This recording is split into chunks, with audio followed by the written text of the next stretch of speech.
सभी कैरेक्टर्स, जगहें और घटनाएं सिर्फ राइटर की इमेजिनेशन का हिस्सा है। इस स्टोरी में कुछ मैच्योर या एडल्ट एलिमेंट्स हो सकते हैं जो सिर्फ 18+ ऑडियंस के लिए सूटेबल है।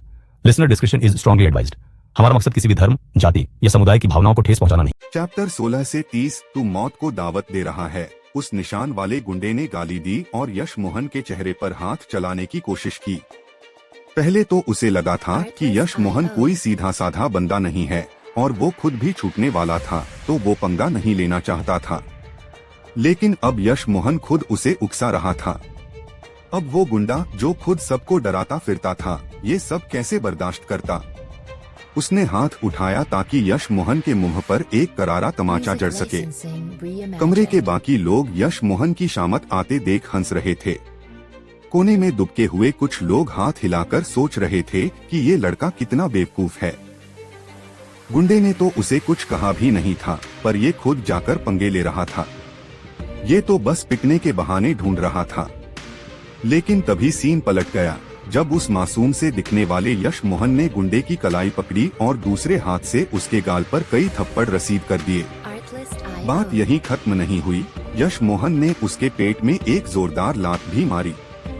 वो हट्टा कट्टा गुंडा पलटवार करना तो दूर, यश मोहन की लात से उड़ता हुआ सीधा लोहे के दरवाजे से जा टकराया और एक जोरदार धमाका हुआ। बाहर खड़े उस काले चेहरे वाले पुलिस वाले ने आवाज सुनी और एक कुटिल मुस्कान के साथ तुरंत किसी को फोन लगाया। हेलो छोटे सरकार जी, वो लड़का अंदर बंद है और गुंडा उसकी अच्छी क्लास ले रहा है। हमारा कोई हाथ नहीं है इसमें। जी बिल्कुल, ट्रायल से पहले उसे नानी याद दिला देंगे। उसकी खाल उधेड़ दूंगा। तभी बाहर कुछ आहट हुई तो उसने फोन रखा और ड्यूटी का नाटक करते हुए गेट की तरफ बढ़ गया। वो गुंडा खुद भी यकीन नहीं कर पा रहा था कि उसे इतनी आसानी से धूल चटा दी गई। वो सालों से जुर्म की दुनिया में था और समझ गया था कि यश मोहन से पंगा लेना महंगा पड़ेगा। शक्ल से भले ही वो खूंखार था, पर दिमाग से पैदल नहीं था। अगर उसने यश मोहन को और गुस्सा दिलाया तो उसकी खैर नहीं थी। ये चिकना लड़का इतना ताकतवर था कि गुंडे को यकीन हो गया कि अगर वो चारों भी मिल जाएं, तो इसका मुकाबला नहीं कर पाएंगे, वरना ये उन्हें ऐसे नहीं उकसाता। यश मोहन धीरे से उसकी तरफ बढ़ा और बोला, मुझे खिड़की वाली बेड पर सोना है, कोई दिक्कत तो नहीं है। पहले तो यश मोहन को करीब आते देख गुंडे की धड़कनें बढ़ गईं कि कहीं ये फिर से न कूट दे, पर जब उसने बेड की बात सुनी तो जान में जान आई। उसने चैन की सांस ली और कहा, अरे नहीं भाई साहब, कोई दिक्कत नहीं, आप ही सोइए। हालात देख उसने तुरंत मक्खन लगाना शुरू कर दिया। दरवाजे से टकराने का दर्द भी वो भूल गया। उसे इतना भीगी बिल्ली बना देख बाकी पहलवानों की भी बोलती बंद हो गई। कमाल है, जो गुंडा किसी से नहीं हारता था, वो इस लड़के के सामने अपना बचाव तक नहीं कर पाया। अब अगर वो यश मोहन से भिड़ते तो ये खुदकुशी करने जैसा होता। सुहानी जब पुलिस स्टेशन जा रही थी तो उसके दिमाग में यश मोहन का चेहरा घूम रहा था और उसे यकीन हो गया कि ये वही बंदा है जिसने उसे वो ताबीज बेचे थे। इसी वजह से उसने उसे छुड़ाने का पक्का इरादा कर लिया। पर सुहानी तब दंग रह गई जब पुलिस वालों ने उसे यश मोहन से मिलने देने से साफ मना कर दिया। वो कोई मुजरिम नहीं है, आप मना कैसे कर सकते हैं? और उसे बंद करने का हक किसने दिया आपको? सुहानी को पूरी बात तो नहीं पता थी, पर उसे इतना समझ आ गया था कि दाल में कुछ काला है, वरना वो सिर्फ यश मोहन को पकड़कर क्यों लाते और रेंज रोवर वालों को ऐसे ही क्यों जाने देते। उसे ये नहीं पता था कि वो रेंज रोवर तो पहले ही अस्पताल पहुंच चुकी है। इस पर चोरी की कोशिश और मारपीट का मामला है, अभी कार्रवाई चल रही है। अगर मिलना है तो कल आना। उस पुलिस वाले ने सुहानी की अमीरी और खूबसूरती देखकर उसे बस इतना ही जवाब दिया। सच में? पर जो मैंने देखा वो तो कुछ और ही था। मैंने अपनी आंखों से देखा कि रेंज रोवर वाले मेरे दोस्त को उठा ले गए। उन्हें तो कुछ नहीं हुआ, पर मेरा दोस्त यहाँ बंद है। ये क्या तमाशा है? सुहानी ने कड़क आवाज में पूछा। ऐसी बातें मत करो जिसका सबूत न हो। ये पुलिस स्टेशन है, यहाँ सबूतों पर काम होता है। अगर ज्यादा ड्रामा किया तो पुलिस के काम में बाधा डालने के जुर्म में तुम्हें भी अंदर कर दूंगा। पुलिस वाला घबरा गया कि इस औरत ने सब देख लिया है। अचानक उसके तेवर बदल गए और वो सख्ती से बात करने लगा। इतनी हिम्मत? जरा देखूं तो सही तुम मुझे कैसे गिरफ्तार करते हो। सुहानी का चेहरा गुस्से से तमतमा उठा। ये घमंडी अफसर झूठ बोल रहा था। अंदर उस लड़के की हालत खराब होगी। तुम अंदर चलो और अपना बयान दर्ज कराओ। मुझे शक है कि तुम भी उस चोर की गैंग का हिस्सा हो। पुलिस वाले ने उंगली दिखाकर सुहानी पर इल्जाम लगाया। यश मोहन के कपड़े देखकर उसे लगा था कि वो कोई मामूली लड़का है और ये औरत अगर उसकी दोस्त है तो इसकी पहुंच भी ज्यादा नहीं होगी। वो उसे अपनी ताकत दिखाना चाहता था। तुम पुलिस वाले हो या कोई गुंडे? सुहानी को बहुत गुस्सा आया। ये आदमी हद पार कर रहा था। शिकायत करनी है तो कर दो, मेरा नाम हुआंशु है, याद रखना, पुलिस वाले ने लापरवाही से कहा। Captain Huang. जूनियर पुलिस वाले से ये सब देखा नहीं गया और उसने उसे टोकने की कोशिश की। उसे लगा कि कैप्टन किसी डाकू की तरह बर्ताव कर रहे हैं, पर उसकी हिम्मत नहीं हुई। इससे पहले कि हुआंग कुछ कहता, दरवाजे से एक भारी आवाज आई। हमारा पुलिस स्टेशन गुंडों का अड्डा कब से बन गया? वो आवाज बहुत रौबीली थी। गैंग साहब। वांग और जूनियर ने जैसे ही दरवाजे पर खड़े शख्स को देखा, उनके हाथ पांव फूल गए। ये सब क्या तमाशा है? उस अधेड़ उम्र के आदमी ने वांग को घूरते हुए पूछा। अरे आप तो सुहानी जी है, आप यहाँ कैसे? उस आदमी की नजर जैसे ही सुहानी पर पड़ी, उसने उसे पहचान लिया। तुम गैंग शुएबिन हो? तुम पुलिस में कैसे आ गए? सुहानी ने भी उसे पहचान लिया। कुछ साल पहले वो उसके पिता का ड्राइवर हुआ करता था। उसे उम्मीद नहीं थी कि वो अब पुलिस में होगा और इस स्टेशन का इंचार्ज बन गया होगा। उसकी तरक्की काफी तेज हुई थी। जी, सरकारी आदेश थे। वैसे अभी यहाँ क्या हो रहा था? गैंग को दाल में कुछ काला लगा। सुहानी शहर के मेयर की बेटी थी। अगर उसके इलाके में सुहानी के साथ बदतमीजी हुई तो गैंग की खैर नहीं थी।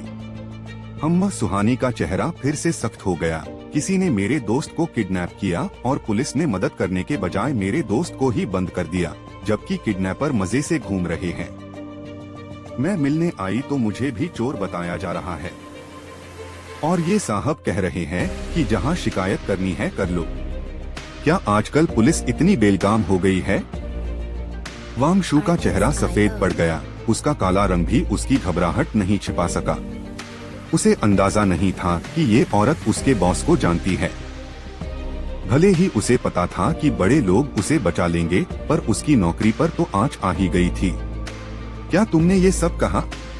क्या एक पुलिस वाले का यही रवैया होता है? गैंग को उस पर बहुत गुस्सा आया। वो अक्सर अपनी मनमानी करता था क्योंकि उसे बड़े लोगों का हाथ होने का घमंड था, पर इस बार उसने सीधे मेयर की बेटी से पंगा ले लिया था। जी, वो गुस्से में निकल गया। मेरा वो मतलब नहीं था। वांग अब झूठ बोलने की हिम्मत नहीं कर सका। आखिर काफी लोगों ने उसे बकवास करते सुना था। आमतौर पर कोई उसकी शिकायत नहीं करता था, पर आज पासा उल्टा पड़ गया। इसकी बंदूक ले लो और तुरंत जांच शुरू करो। चेन झेन, तुम ये मामला देखोगे। जल्दी फैसला करो। पुलिस जनता की रक्षक है, कोई गुंडा नहीं। गैंग ने फौरन एक्शन लिया और सुहानी के सामने ही उसकी वर्दी उतरवा दी। सुहानी समझ रही थी कि ये सब उसे शांत करने के लिए हो रहा है, पर वो चुप रही। गैंग साहब, आप ये गलत कर रहे हैं।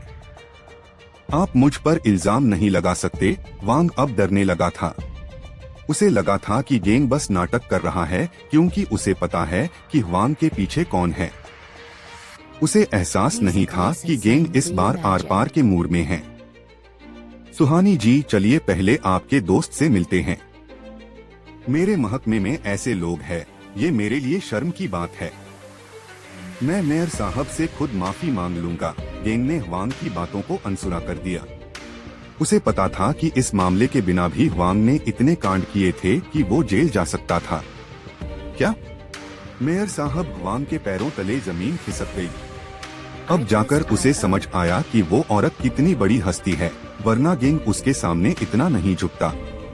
अगर वो मेयर की बेटी थी तो उसे अब भगवान भी नहीं बचा सकता था।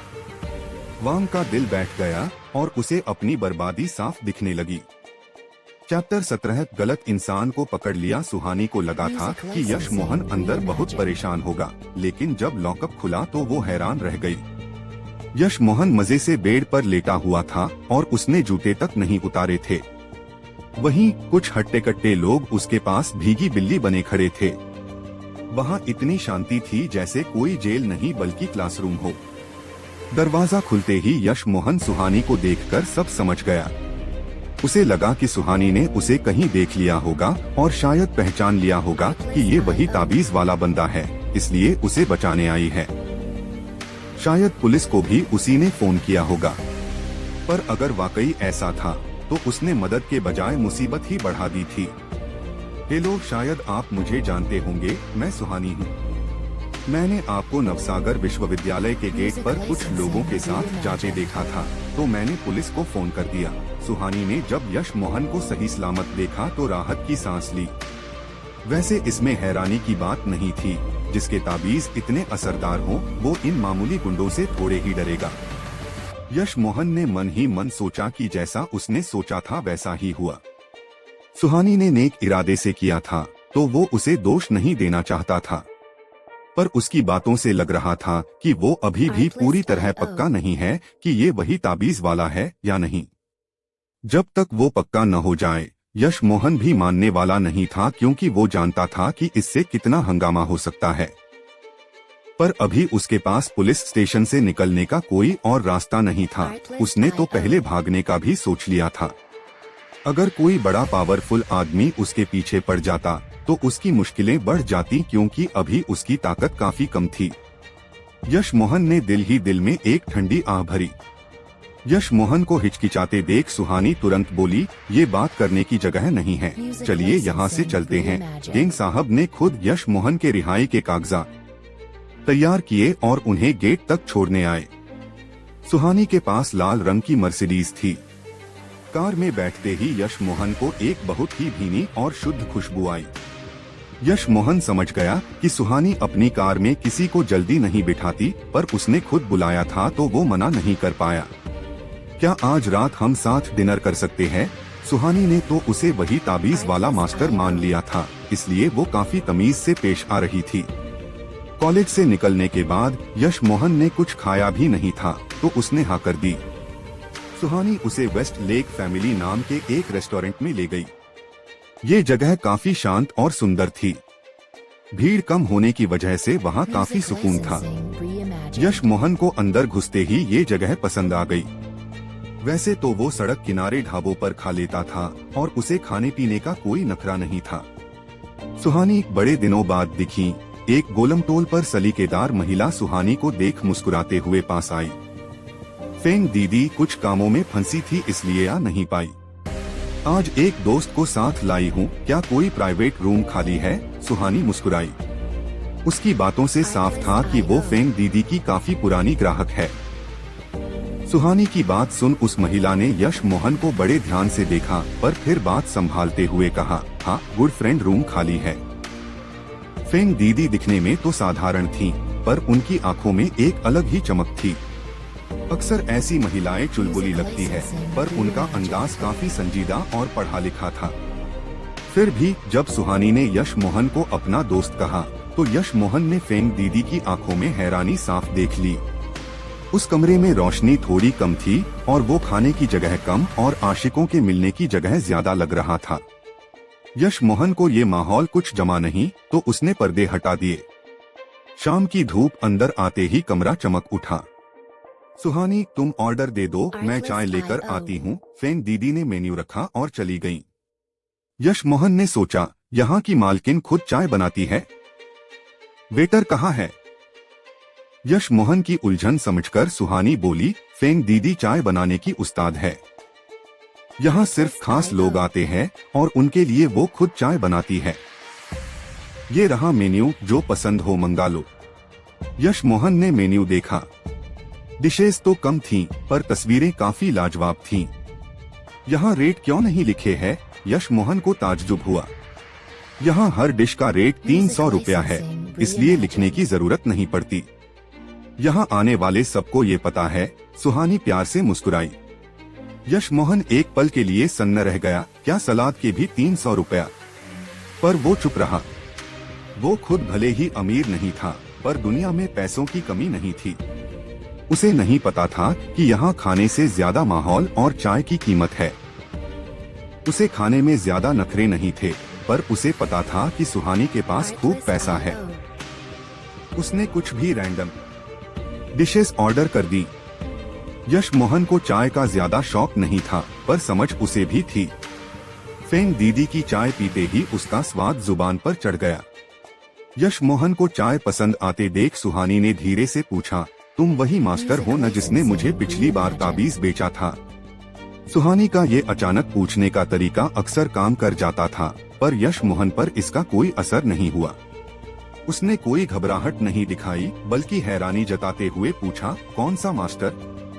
मैं तो बस एक स्टूडेंट हूँ, ये देखो मेरा आईडी कार्ड। उसने अपना आईडी कार्ड सुहानी को दिखा दिया। यश मोहन, नवसागर विश्वविद्यालय, बायोलॉजी डिपार्टमेंट। वो चौथे साल का छात्र था। सुहानी ने मायूसी के साथ कार्ड वापस कर दिया।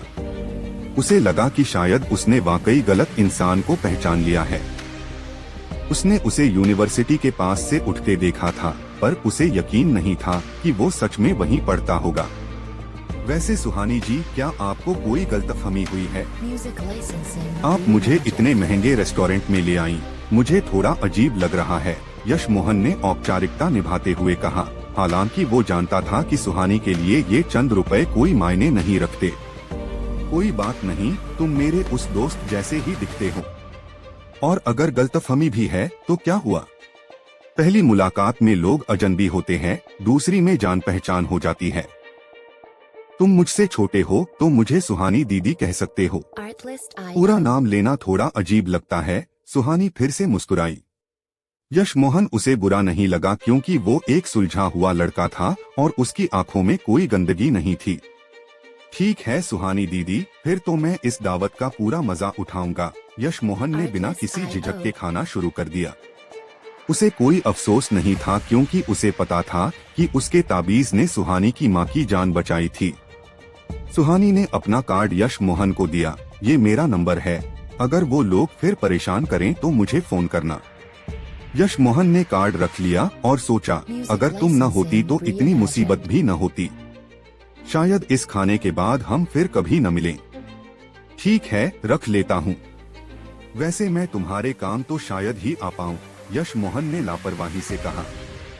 शायद अभी नहीं, पर कभी न कभी मुझे तुम्हारी मदद की जरूरत पड़ सकती है, सुहानी एक रहस्यमयी मुस्कान के साथ बोली। यश मोहन ने खुद को कोसा कि वो ज्यादा बोल गया। उसके पास साधना के लिए ही वक्त कम था, वो इन चक्करों में नहीं पड़ना चाहता था। सुहानी को अचानक महसूस हुआ कि यश मोहन के साथ रहने में एक अजीब सी शांति है। चैप्टर 18, नैना शुक्ला की मुसीबत। राजनगर का शुक्ला परिवार कभी बहुत रसूख वाला हुआ करता था, पर अब उनके बुरे दिन शुरू हो गए थे। बूढ़े शुक्ला जी की बीमारी और रिटायरमेंट ने परिवार की नींद हिला दी थी। इस वक्त घर का माहौल काफी तनावपूर्ण था। मीटिंग चल रही थी, पर किसी के चेहरे पर खुशी नहीं थी। क्या नैना अभी भी अपनी जिद पर अड़ी है? परिवार के मुखिया मोहन प्रताप ने मेज थपथपाते हुए पूछा। वो राजनगर के एक बड़े इलाके के गवर्नर थे। राजनगर जैसे शहर में गवर्नर होना बड़ी बात थी, पर शुक्ला परिवार के गिरते ग्राफ को देखते हुए ये काफी नहीं था। उनकी उम्र भी हो रही थी और करियर अब ढलान पर था। भाई साहब, अब उसकी मर्जी नहीं चलेगी। हमारा मेडिकल का बिजनेस डूब रहा है। अमेरिका की जिस कंपनी से हमारा माल आता था, अब उस पर मेहता परिवार की उस औरत का कब्जा है। ये हमारे लिए बड़ा खतरा है। पिताजी के बाद राजनीति में भी हमारा सिक्का नहीं चल रहा। अगर बिजनेस भी गया तो हम सड़क पर आ जाएंगे। सोहम मेहता भले ही आवारा है, पर उसका परिवार बहुत ताकतवर है। अगर नैना की शादी उससे हो गई तो हमारा बिजनेस भी चमक जाएगा और आपका करियर भी आगे बढ़ सकता है। छोटे भाई ने बड़े जोश में अपनी बात रखी। मोहन प्रताप ने आह भरी, मैं समझ रहा हूँ, पर सोहम भरोसे के लायक नहीं है। खैर, नैना के पिता से बात करनी होगी, आखिर वो उनकी बेटी है। भाई साहब, ये परिवार की इज्जत और मौत का सवाल है। नैना को ये समझना होगा। वो राजनगर का बिजनेस संभालती है, क्या उसे इतना भी नहीं पता कि हालात कितने खराब है? दूसरे भाई ने भी सुर में सुर मिलाया। पापा चाचा लोग सही कह रहे हैं।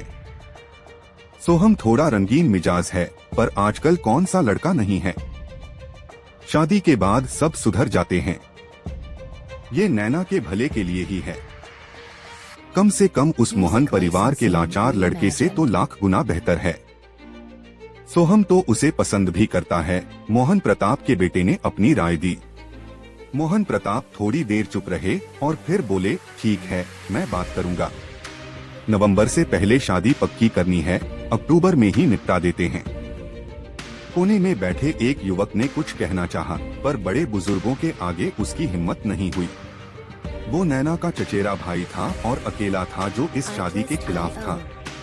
मीटिंग खत्म होते ही वो सीधा नैना के पास गया। नैना आजकल घर पर ही रहती थी। जब से उसे बिजनेस से हटाया गया था, वो बाहर कम ही निकलती थी।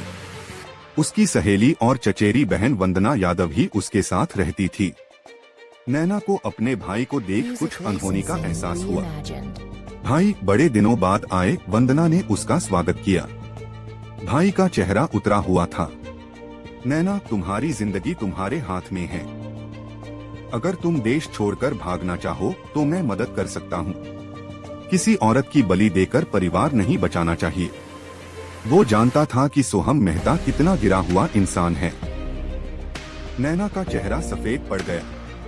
वो जानती थी कि उसे मोहरा बनाया जा रहा है। नैना, वंदना ने उसे सहारा दिया। कमरे में सन्नाटा छा गया। भाई जानता था कि उसे बाहर भेजना भी मुश्किल होगा। मैं इंतजाम करता हूँ, वंदना तुम इसका ख्याल रखना। वो जल्दी से निकल गया। अगर किसी को भनक लग गई तो वो नैना को कैद कर लेंगे। वंदना को नैना पर तरस आ रहा था। वो सोहम की असलियत जानती थी। वो लड़कियों की जिंदगी बर्बाद करने के लिए बदनाम था। दिल्ली के रईस जादों में उसे शैतान कहा जाता था। नैना, मेरे पास एक रास्ता है, पर इससे तुम्हारी बदनामी होगी और शायद फिर कोई तुमसे शादी नहीं करना चाहेगा। वंदना हिचकिचाते हुए बोली, क्या रास्ता है?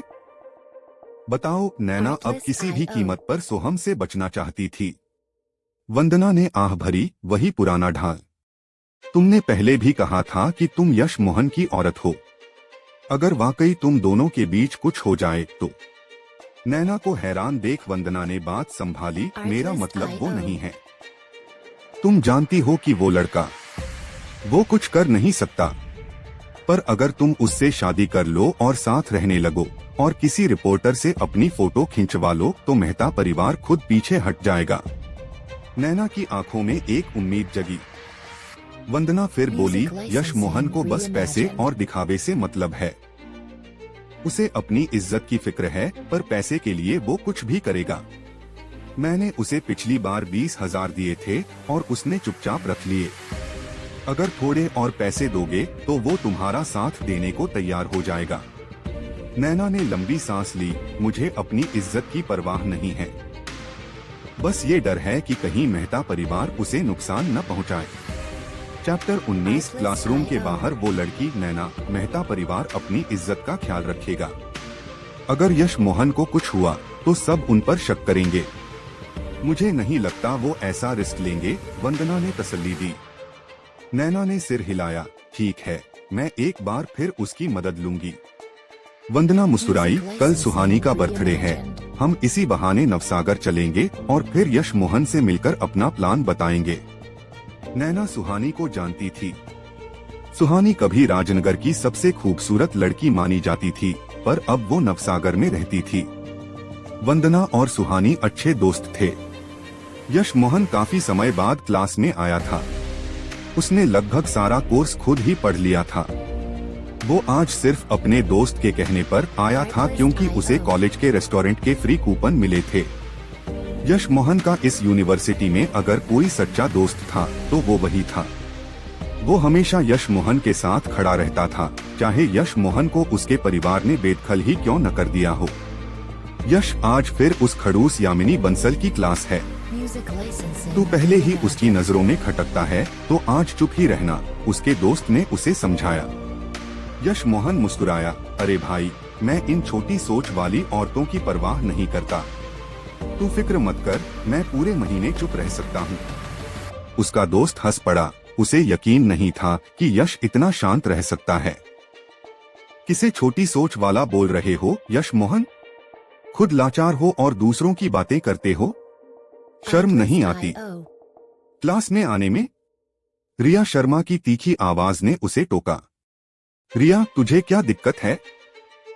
यश ने तेरा नाम तो नहीं लिया, फिर क्यों फालतू बोल रही है? यश के दोस्त ने उसका बचाव किया।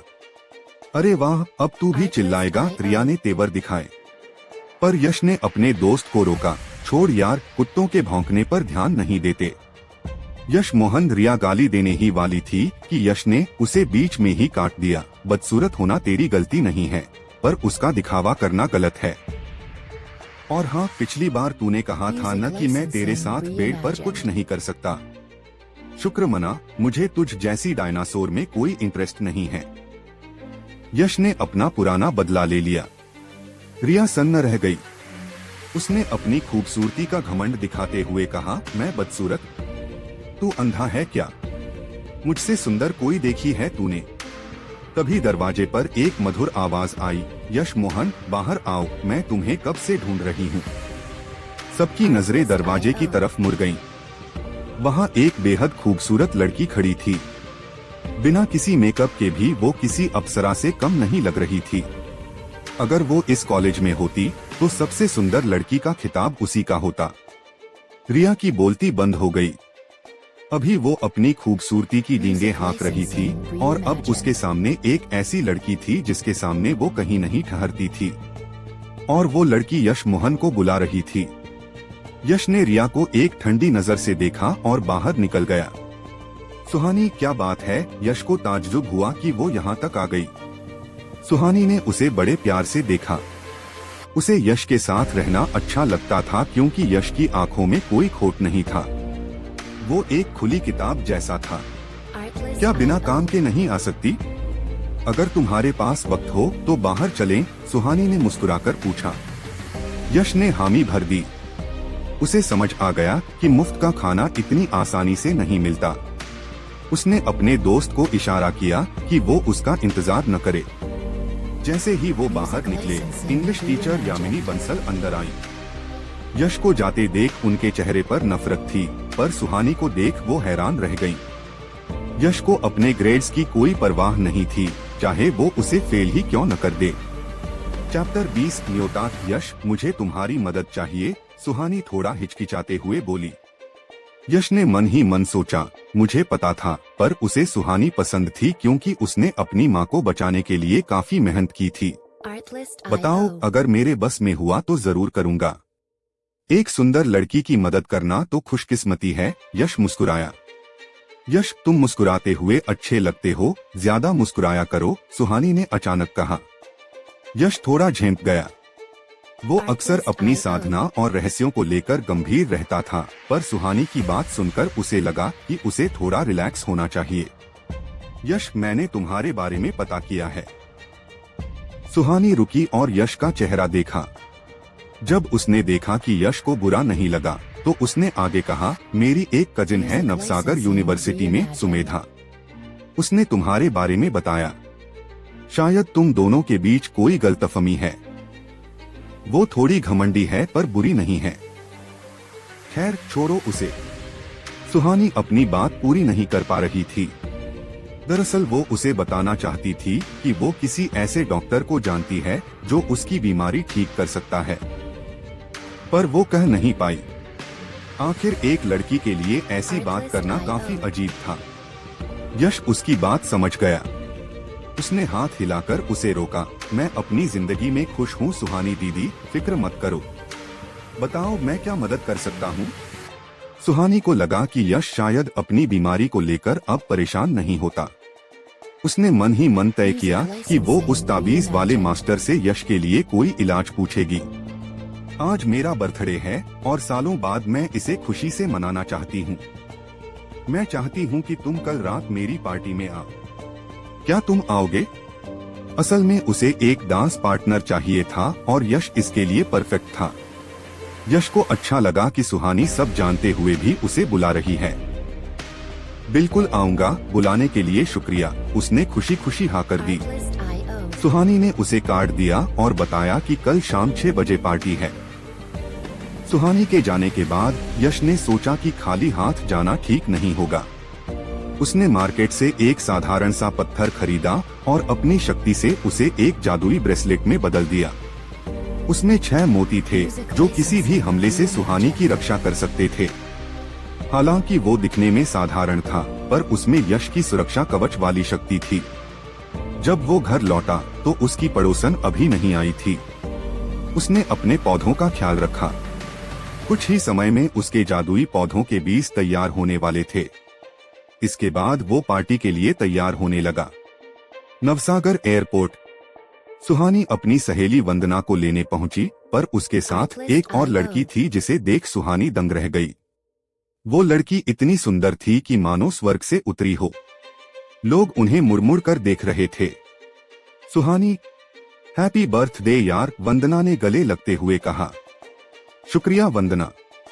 और ये, सुहानी ने दूसरी लड़की की तरफ इशारा किया। नमस्ते सुहानी, मैं वंदना की बहन नैना शुक्ला हूँ। जन्मदिन मुबारक हो, नैना ने फीकी मुस्कान के साथ कहा। शुक्रिया नैना, तुम वाकई बहुत खूबसूरत हो। दिल्ली की सबसे सुंदर लड़की वाली बात सच है, सुहानी ने तारीफ की, पर नैना की आंखों में उदासी देखकर उसे यश मोहन की याद आ गई और वो चुप हो गई। वंदना ने माहौल भांपते हुए कहा, चलो यहाँ से, सब हमें ही घूर रहे हैं। चैप्टर 21। सुढोंगी बाबा गाड़ी चलाते हुए सुजिंगवेन सोच रही थी, नैना शुक्ला यहाँ क्यों आई? मैं उसे अच्छे से जानती हूँ। नैना जैसी लड़की बिना बुलाए किसी की बर्थडे पार्टी में कभी नहीं आती। अरे नहीं, जिंगवेन को अचानक कुछ जरूरी याद आया। आज रात यश मोहन भी आ रहा है। अगर वो दोनों एक दूसरे के सामने आ गए तो क्या होगा? जिंगवेन, क्या हुआ? तेरा ध्यान कहीं और लग रहा है। ली मुमेई ने उसे थोड़ा परेशान देखा और फौरन पूछा। अरे कुछ खास नहीं, बस अचानक कुछ याद आ गया था, पर अब ठीक है। वैसे मुमेई, तूने बताया नहीं कि नैना भी आ रही है। नैना, क्या तूने अब अपने पापा का बिजनेस संभाल लिया है? मैंने सुना था कि तू शुक्ला मेडिकल मटेरियल्स में काम करने लगी है। जिंगवेन ने अपनी हैरानी छुपाने के लिए बातों का सिलसिला शुरू किया। लेकिन ली मुमेई बोली, सच तो ये है कि नैना दीदी ने राजनगर वाला बिजनेस बहुत पहले ही संभाल लिया था और मैं हमेशा उनके साथ मैनेजमेंट में हाथ बंटाती हूँ। बस कुछ ऐसी बातें हुई कि दीदी को फिलहाल शुक्ला मेडिकल मटेरियल्स से थोड़ा ब्रेक लेना पड़ा। जिंगवेन ने ज्यादा सवाल नहीं किए। शायद घर का कोई लफड़ा होगा और ऐसी चीजों में ना पड़ना ही बेहतर था। नैना के चेहरे पर टेंशन देखकर लग रहा था कि वो अपना मूड ठीक करने के लिए यहाँ आई है। क्या उसे यश मोहन को फोन करके मना कर देना चाहिए ताकि नैना का मूड और खराब ना हो? सोचते हुए जिंगवेन को अचानक एक बड़ी बात याद आई। यश के पास तो फोन ही नहीं है, वो स्कूल में भी नहीं है और उसे उसका घर भी नहीं पता, तो कांटेक्ट करना नामुमकिन था। अब तो पक्का था कि यश और नैना का आमना सामना होकर रहेगा। जिंगवेन दीदी, मुमेई बता रही थी कि आपकी मम्मी की तबीयत ठीक नहीं थी, अब वो कैसी है? नैना समझ गई थी कि जिंगवेन खोई खोई सी है, इसलिए उसने खुद ही बात शुरू की। जिंगवेन अब नॉर्मल हो गई और सोचा कि यश की टेंशन बाद में लेगी, वैसे भी अब उसके हाथ में कुछ नहीं था। नैना की बात सुनकर वो खुशी से मुस्कुराई। मम्मी अब बिल्कुल फिट है। क्या मुमेई ने तुझे बताया नहीं? नैना को थोड़ा अजीब लगा। उसने आने से पहले मुमेई से जिंगवेन की मम्मी का हाल नहीं पूछा था। खैर, जिंगवेन ने बुरा नहीं माना और बोलती रही, मुझे इत्तेफाक से एक बाबा मिले थे, तुम लोगों को पता नहीं है, पर उन बाबा के ताबीज का जादू। जिंगवेन अब यश की बड़ी फैन हो चुकी थी। जब नैना ने पूछा तो उसने उन बाबा की तारीफों के ऐसे पुल बांधे जैसे वो पूरी दुनिया में सबसे महान हो। उसने ताबीज खरीदने और इस्तेमाल करने की एक एक बात बड़े चाव से बताई। ये सुनकर नैना और ली मुमेई के होश उड़ गए। वो दोनों जिंगवेन को फटी आंखों से देखने लगी। जिंगवेन जैसी पढ़ी लिखी लड़की को इतना अंधविश्वासी देखना वाकई अजीब था। उन्हें लगा कि जिस बंदे ने जिंगवेन को वो ताबीज बेचे, वो जरूर कोई बड़ा चिकनी चुपड़ी बातें करने वाला ठग होगा। सुन जिंगवेन, अच्छी बात है कि आंटी ठीक हो गई। पर अब इतनी डिटेल में जाने की जरूरत नहीं है कि वो कैसे ठीक हुई। जिंगवेन का अंधविश्वास देखकर ली मुमेई ने उसे बस इशारा किया। मुझे पता है तुम लोग यकीन नहीं करोगी और मैं जबरदस्ती भी नहीं करूंगी। मेरे पास एक फायरबॉल ताबीज है। अगर ये मुझे इतना प्यारा ना होता तो मैं अभी चलाकर दिखा देती, लेकिन अगर मैंने इसे इस्तेमाल कर लिया तो दुनिया भर की दौलत देकर भी मुझे दूसरा नहीं मिलेगा, क्योंकि वो बाबा अब कहीं मिल ही नहीं रहे। जिंगवेन ने बेबसी से कहा, ठीक है बाबा, मान लिया तेरी बात, सो ढोंगी बाबा। हार मानकर ली मुमेई ने घुटने टेक दिए। नैना जो अब तक परेशान थी, उसे भी हंसी आ गई। जिंगवेन उन दोनों से बड़ी थी, पर उसकी बातें एकदम फिल्मी और अजीब थीं। उसकी समझदार इमेज के साथ ये बातें बिल्कुल मेल नहीं खा रही थीं। इतनी खूबसूरत लड़की का उन जादुई ताबीजों वाले बाबा की बातें करना बहुत अजीब लग रहा था। अगर नैना खुद इतनी बड़ी मुसीबत में ना होती तो जिंगवेन की ये नौटंकी देखकर वो जरूर ठहाके मारती। यश ने ब्रेसलेट बनाया और उसे सीधा जेब में रख लिया, क्योंकि उसे कोई अच्छा डिब्बा नहीं मिला।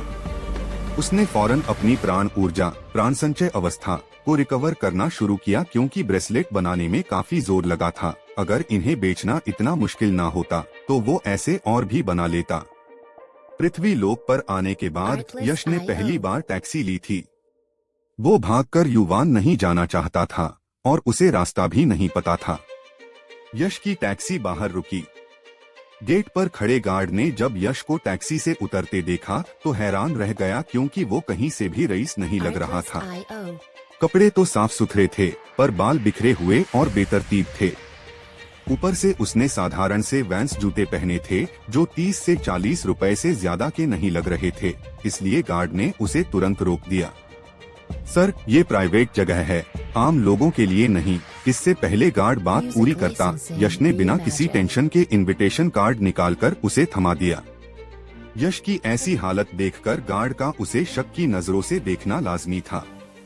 गार्ड ने कार्ड को 2-3 बार चेक किया और कंफर्म होने के बाद हैरानी से बोला, माफ कीजिएगा, आप अंदर जा सकते हैं। जैसे ही यश अहाते में पहुंचा, एक लाल पॉश कार अंदर आई।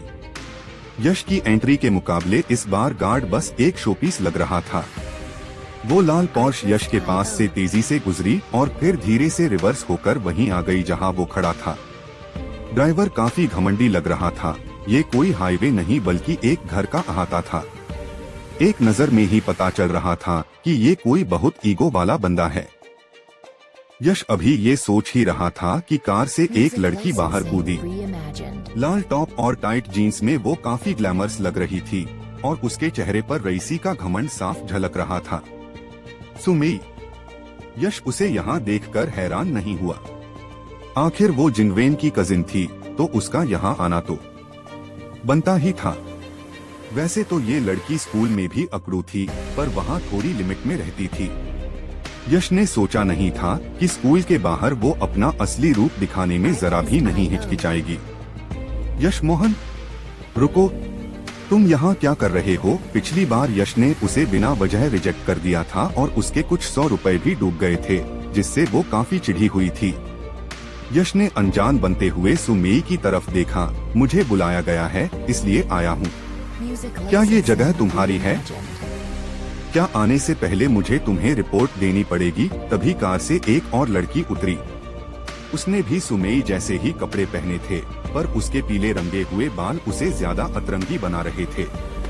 क्या हुआ मेई? ये बंदा कौन है? उस लड़की ने सुमेई से पूछा और यश को ऊपर से नीचे तक बड़ी हिकारत से देखा। सुमेई ने मजाक उड़ाते हुए मुंह बनाया और इससे पहले वो कुछ बोलती, मिलिट्री नंबर वाली एक ऑडी गेट पर आकर रुकी। उसमें से करीब 20 साल का एक लड़का उतरा। उसने भी यश को देखा और उसकी तरफ चल दिया। मेई, बहुत दिनों बाद मिली, क्या हुआ? तू कुछ उखड़ी उखड़ी सी लग रही है। उस लड़के ने दूर से ही मुस्कुराते हुए उसे ग्रीट किया। सुमेई ने जब उस लड़के को आते देखा तो उसके चेहरे पर चमक आ गई। वांगशु भाई, आप तो मिलने भी नहीं आए और अब कह रहे हैं कि बड़े दिनों बाद मिले।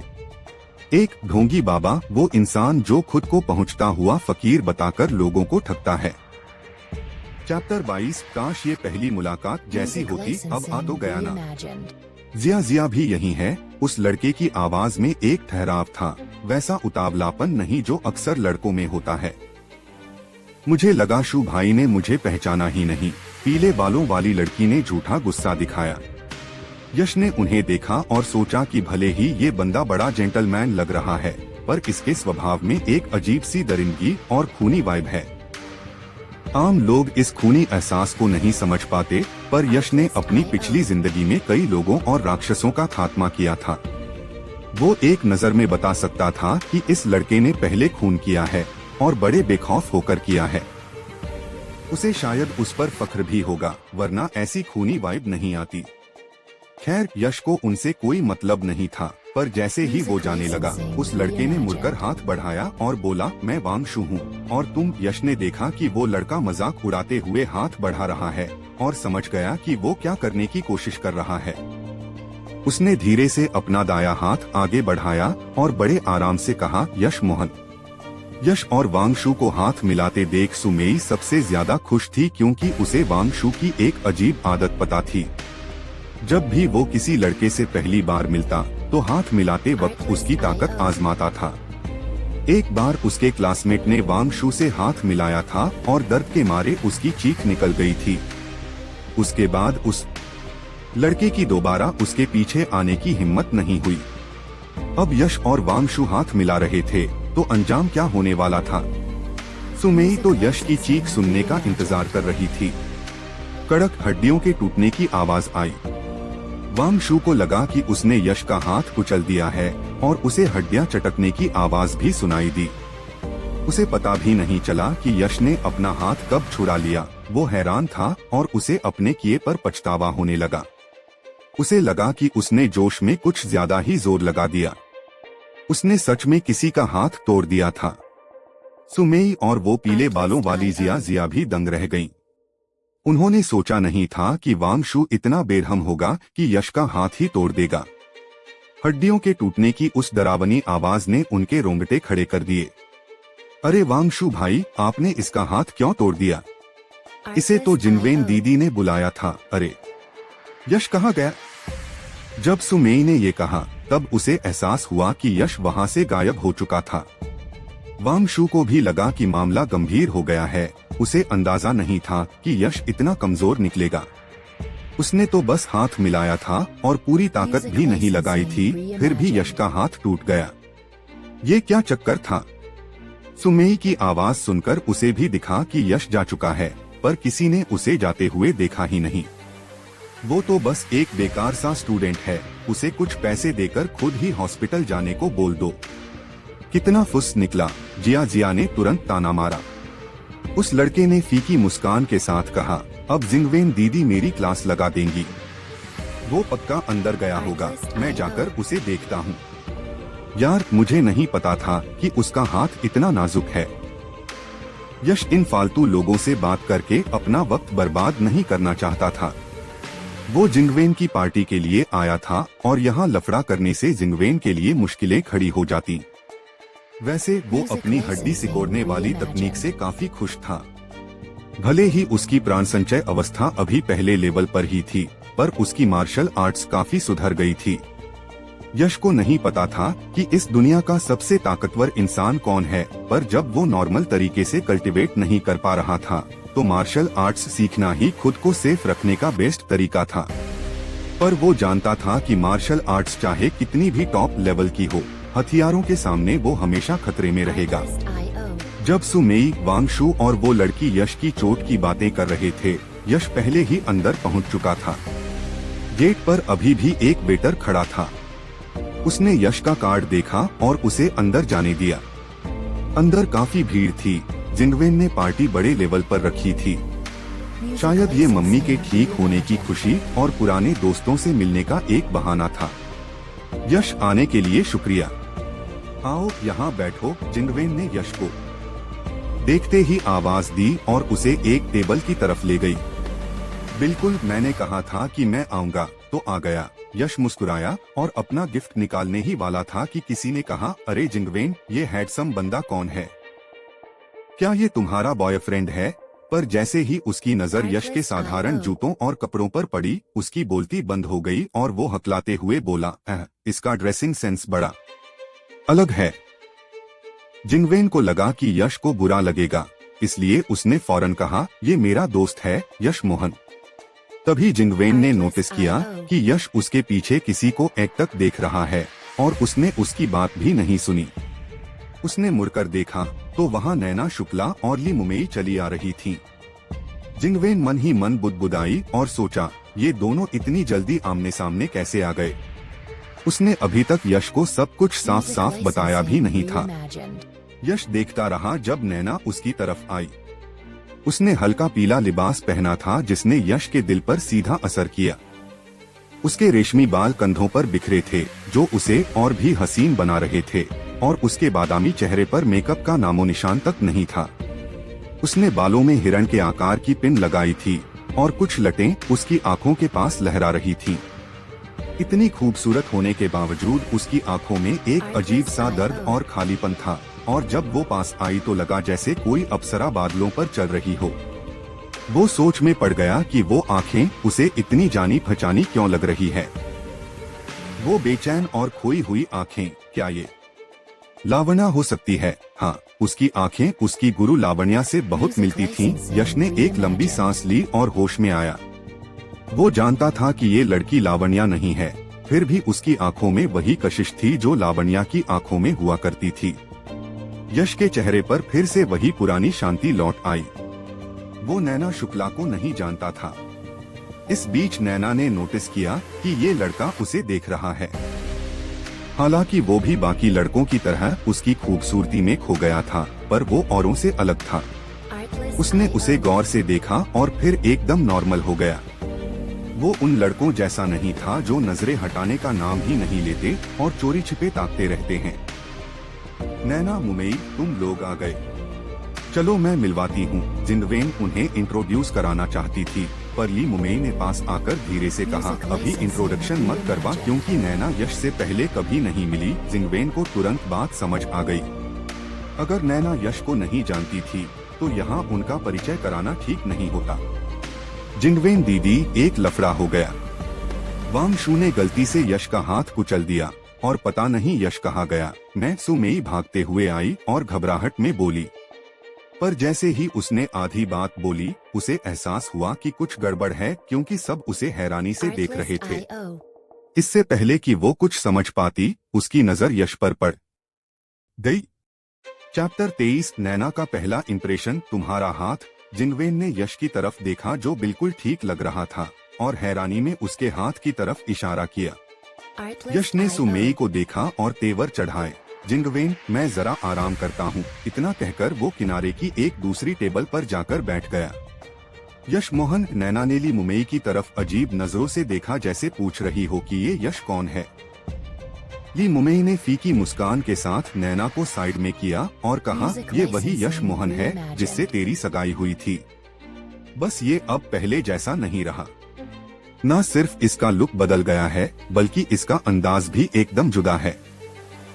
पता नहीं इसे क्या हुआ, पर मैंने इसे बहुत टाइम से नहीं देखा था। समझ नहीं आ रहा कि जिंगवेन ने इसे यहाँ क्यों बुलाया है। ये यश मोहन है। नैना ने अनजाने में फिर से यश की तरफ देखा। यश की बातों और लहजे में ना तो घमंड था और ना ही बेबसी। भले ही उसके कपड़े सादे थे, पर उसका अंदाज बहुत ही बेफिक्र और कूल था। वो जरा भी अजीब नहीं लग रहा था और ना ही उसमें उन बिगड़ैल रईसजादों वाली कोई बात थी। यहाँ तक कि दूर से ही उसकी पर्सनैलिटी में एक अलग सा मर्दाना खिंचाव महसूस हो रहा था। इसके जैसा बंदा नामर्द कैसे हो सकता है? नैना के मन में शक होने लगा, पर फिर वो खुद पर ही हंस पड़ी। अगर यश वाकई ऐसा है तो पता नहीं वो उसके प्लान के लिए मान भी पाएगा या नहीं। नैना, मुझे लग रहा है कि ये काफी बदल गया है। पहले मैं इससे थोड़ी जानकारी निकालने की कोशिश करती हूँ। तू तब तक बैठ। यश को देखकर ली मुमेई भी अपने प्लान को लेकर थोड़ा हिचकिचाने लगी थी। उसके सामने जो यश खड़ा था वो उन अफवाहों वाले नकारा लड़के जैसा बिल्कुल नहीं लग रहा था।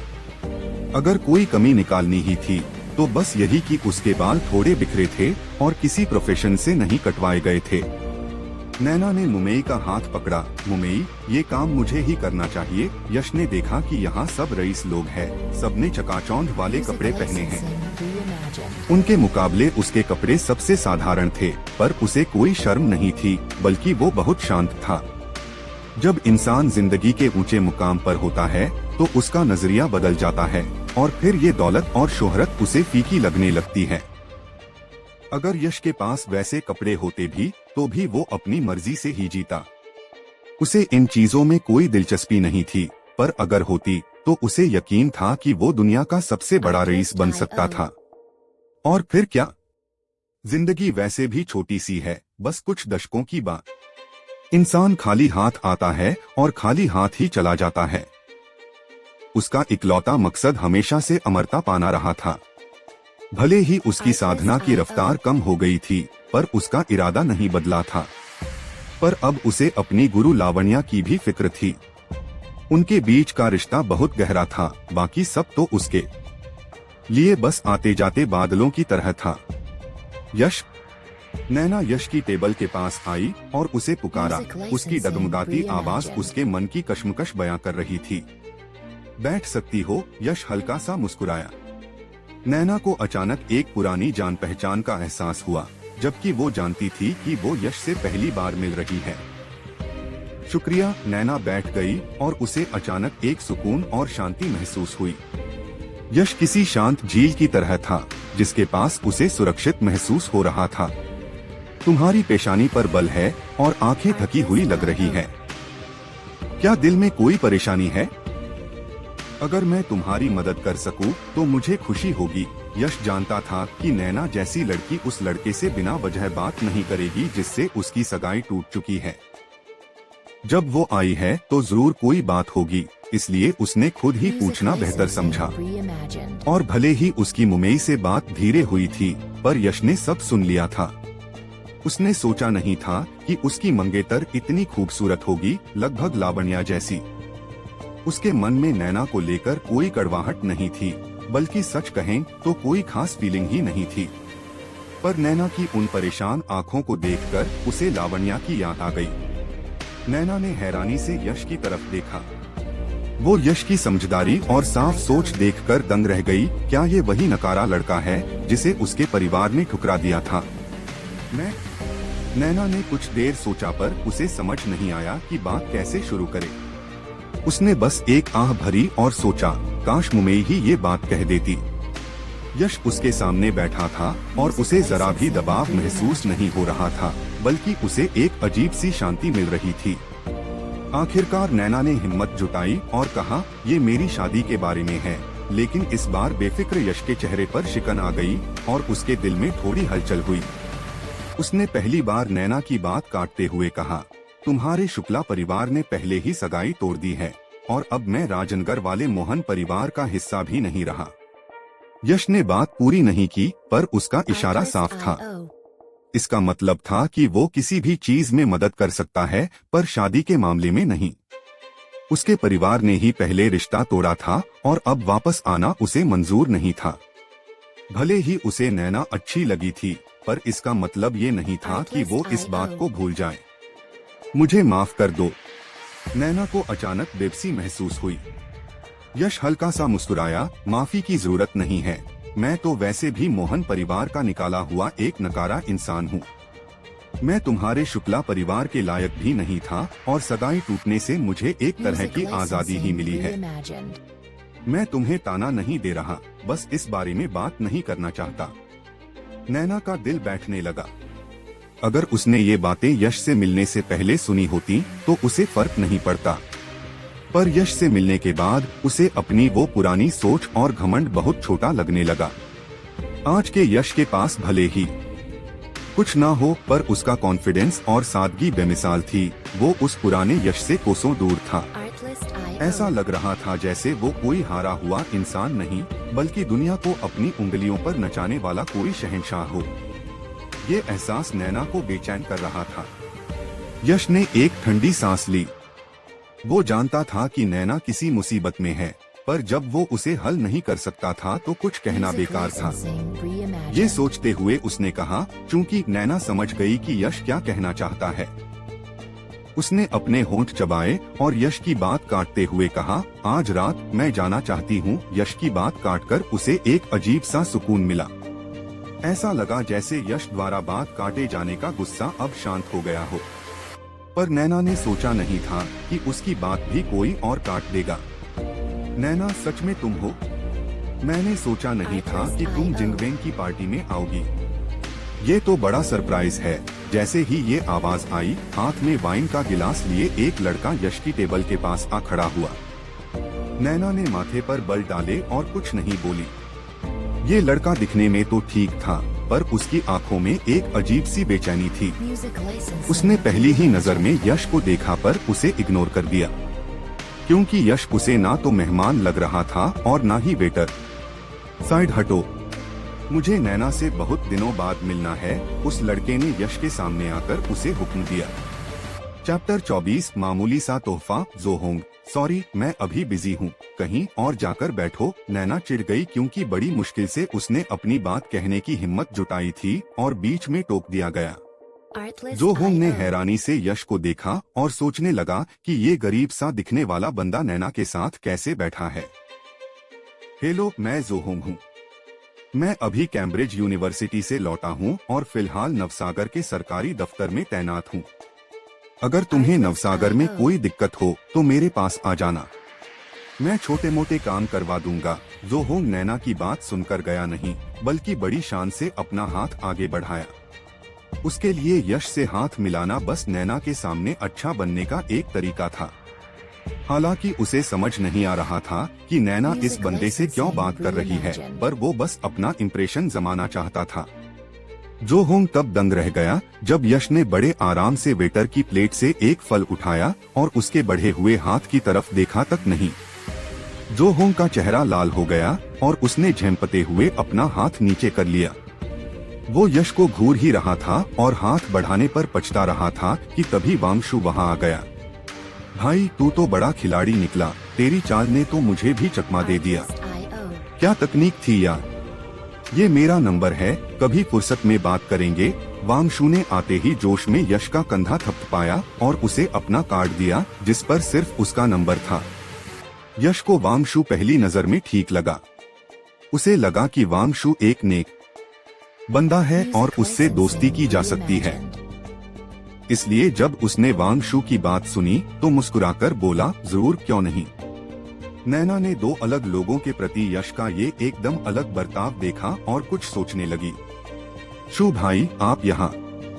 ही जोहोंग ने वांगशु को देखा और अजीब तरीके से हंसा। ए नकली फिरंगी, तू वापस कब आया? तुझे तो इंग्लैंड में होना चाहिए था ना। वांगशु की बातें एकदम सीधी और खरी थीं। जोहोंग ने झेंपते हुए कहा, मेरी पढ़ाई पूरी हो गई है, अब मैं नवसागर के सरकारी दफ्तर में काम कर रहा हूँ। मुझे नहीं लगा था कि शु भाई के पास भी यहाँ आने का टाइम होगा। मैं नवसागर के रास्ते में ही था तो आ गया। वांगशु ने जोहोंग को जवाब देकर यश की तरफ मुड़कर कहा, यश भाई, बाद में फोन जरूर करना, और हाँ, अपना नंबर भी दे दो। इसके पास फोन नहीं है। जिंगवेन की आवाज ठीक वक्त पर आई। यश मन ही मन कड़वाहट के साथ हंसा। वो कहीं भी बैठे लोग उसे घेर ही लेते थे। उसे ये शोर शराबा पसंद नहीं था। उसका मन हुआ कि जिंगवेन को गिफ्ट दे और यहाँ से निकल ले। जिंगवेन, जन्मदिन मुबारक हो। मैं तुम्हारे लिए खास इंग्लैंड से ये डायमंड नेकलेस लाया हूँ।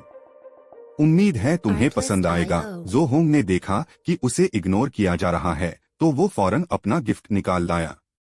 शुक्रिया जोहोंग।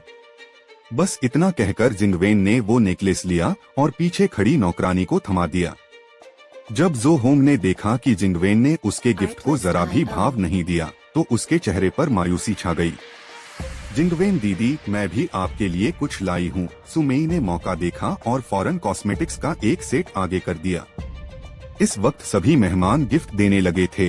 हालांकि बहुत से लोग गेट पर ही दे चुके थे। जो लोग अंदर आकर गिफ्ट दे रहे थे वो सब जिंगवेन के करीबी दोस्त थे। यहाँ तक कि नैना ने भी एक बहुत ही सुंदर ब्रोच गिफ्ट किया। यश को तब एहसास हुआ कि भले ही उसका गिफ्ट सबसे कीमती था, पर दूसरों के चमचमाते तोहफों के सामने वो दिखने में कुछ खास नहीं था। पर तभी जिंगवेन ने बड़ी उम्मीदों भरी नजरों से उसकी तरफ देखा। यश फीका सा मुस्कुराया। उसने अपनी जेब से वो खुद का बनाया ब्रेसलेट निकाला और जिंगवेन को देते हुए बोला, ये मैंने खुद बनाया है। मुझे पता है ये थोड़ा मामूली सा है, उसके लिए माफी चाहता हूँ, पर मेरे पास कुछ महंगा खरीदने के पैसे नहीं थे। उस ब्रेसलेट में मटर के दाने जितने 6 मोती यहाँ वहाँ पिरोए हुए थे। साफ दिख रहा था कि वो पत्थर घटिया क्वालिटी का था और दिखने में भी बिल्कुल साधारण था। आसपास के लोग यश के गिफ्ट को हैरानी से देखने लगे और सोचने लगे, भाई अगर पैसे नहीं थे तो कोई भी सस्ता गहना ले लेता, पर ये खुद का बनाया अजीब सा ब्रेसलेट क्यों दिया? इसके मोती कितने भद्दे हैं, शायद नकली पत्थर का बना है। अगर ऐसा है तो ये ब्रेसलेट तो बस कुछ रुपयों का होगा, बाजार के किसी भी सामान से बहुत सस्ता। भीड़ में कुछ लोग अपनी हंसी नहीं रोक पाए और ठहाका मार दिया। ये बंदा वाकई अतरंगी था। न सिर्फ इसके कपड़े फटेहाल थे, बल्कि गिफ्ट भी एकदम थका हुआ था। ये गिफ्ट तो वाकई अनोखा है, शायद पूरी दुनिया में ऐसा इकलौता ही होगा। ही जो होंग ने यश को ये गिफ्ट देते देखा तो उसे यश का मजाक उड़ाने का मौका मिल गया। जिंगवेन ने जो होंग को घूरा और खुशी खुशी यश का ब्रेसलेट ले लिया और उसे अपनी कलाई पर पहनते हुए बोली, यश शुक्रिया, मेरे लिए खुद अपने हाथों से गिफ्ट बनाने के लिए बहुत बहुत शुक्रिया। मुझे ये वाकई पसंद आया, क्या इसका कोई नाम है? यश मुस्कुराया और बोला, मैंने इसका नाम 6 हार्मनी रखा है। 6 हार्मनी? नाम तो बड़ा हटके है। सुमेई ने जिंगवेन को इतना खुश देखा तो वो यश के बारे में कुछ कहना चाहती थी, पर चुप ही रही। नैना ने देखा कि यश इतना सस्ता गिफ्ट देकर भी कितना शांत और बेफिक्र है, और जब उसने जिंगवेन की खुशी देखी तो उसे एक अजीब सी जलन या बेचैनी महसूस हुई जिसे वो समझ नहीं पा रही थी। हल्का संगीत बजने लगा और पहले डांस का वक्त आ गया। जब सब ये अंदाजा लगा रहे थे कि जिंगवेन पहला डांस किसके साथ करेगी, जिंगवेन ने यश की तरफ देखा और कहा, यश क्या तुम इस धुन पर मेरे साथ डांस करोगे? ये यश मोहन है। जो होंग ने यश और नैना के बारे में सुन रखा था तो उसका चेहरा देखने लायक हो गया। जिंगवेन का उसका गिफ्ट पहनना और फिर उसे डांस के लिए बुलाना देखकर सबको लगा कि जिंगवेन ने यश को बस एक शील्ड की तरह इस्तेमाल किया है, ताकि उसे उन लोगों के साथ डांस ना करना पड़े जो आज रात उसके पीछे पड़े थे। पर नैना ऐसा नहीं सोच रही थी। उसे लगा कि जिंगवेन सच में यश के साथ डांस करना चाहती है। हालांकि वो नहीं जानती थी कि जिंगवेन ऐसा क्यों कर रही है, पर उसके दिल में एक अजीब सी चिढ़ पैदा हो गई। वो अपनी इस फीलिंग को लेकर खुद ही उलझ गई। यश ने भी नहीं सोचा था कि जिंगवेन उसे डांस के लिए बुलाएगी। उसने झंपते हुए कहा, किस्मत खराब है, मुझे तो डांस का डब ही नहीं आता। जिंगवेन एक पल के लिए सन्न रह गई।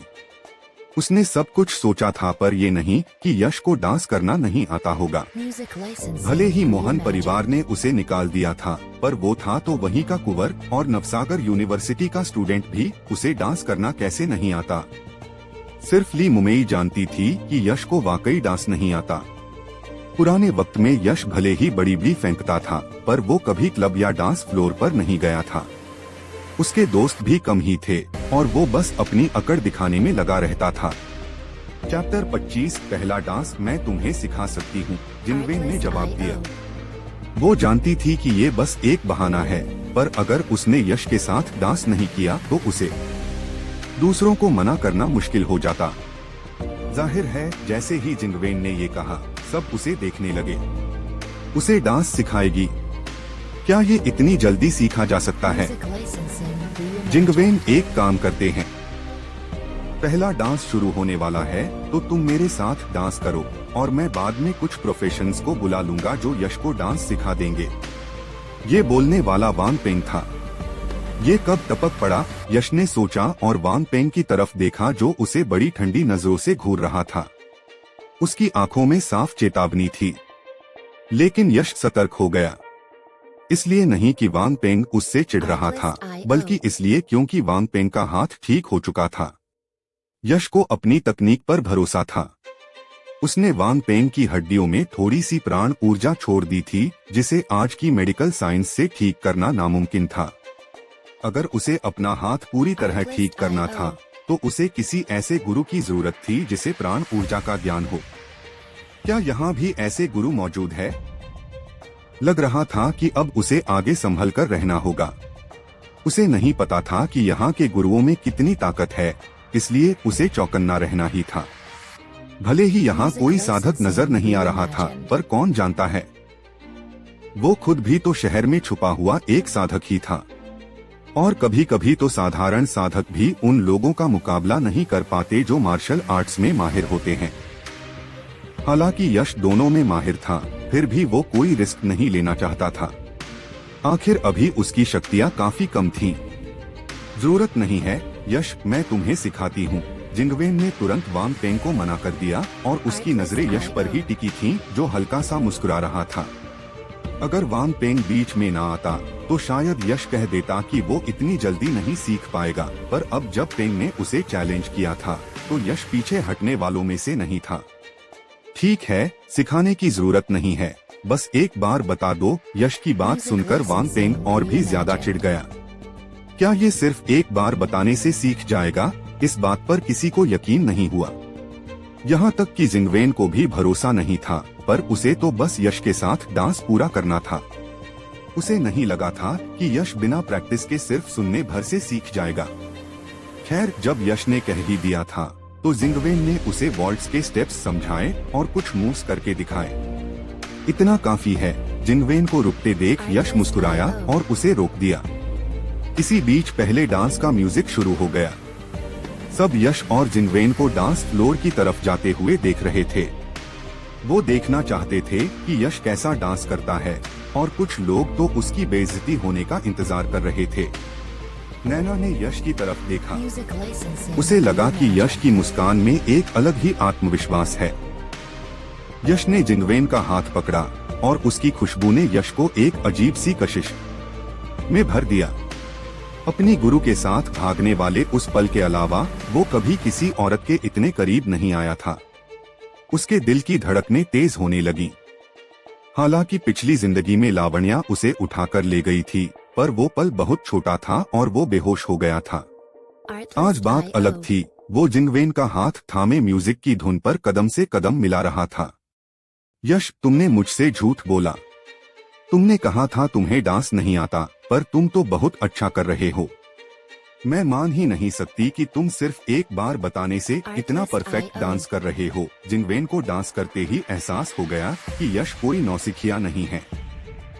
उसके मूव्स जिंगवेन से भी ज्यादा स्मूथ और म्यूजिक के साथ तालमेल में थे। यश ने उसे कोई सफाई नहीं दी कि वो एक बार में कैसे सीख गया। वैसे भी बताने का कोई फायदा नहीं था।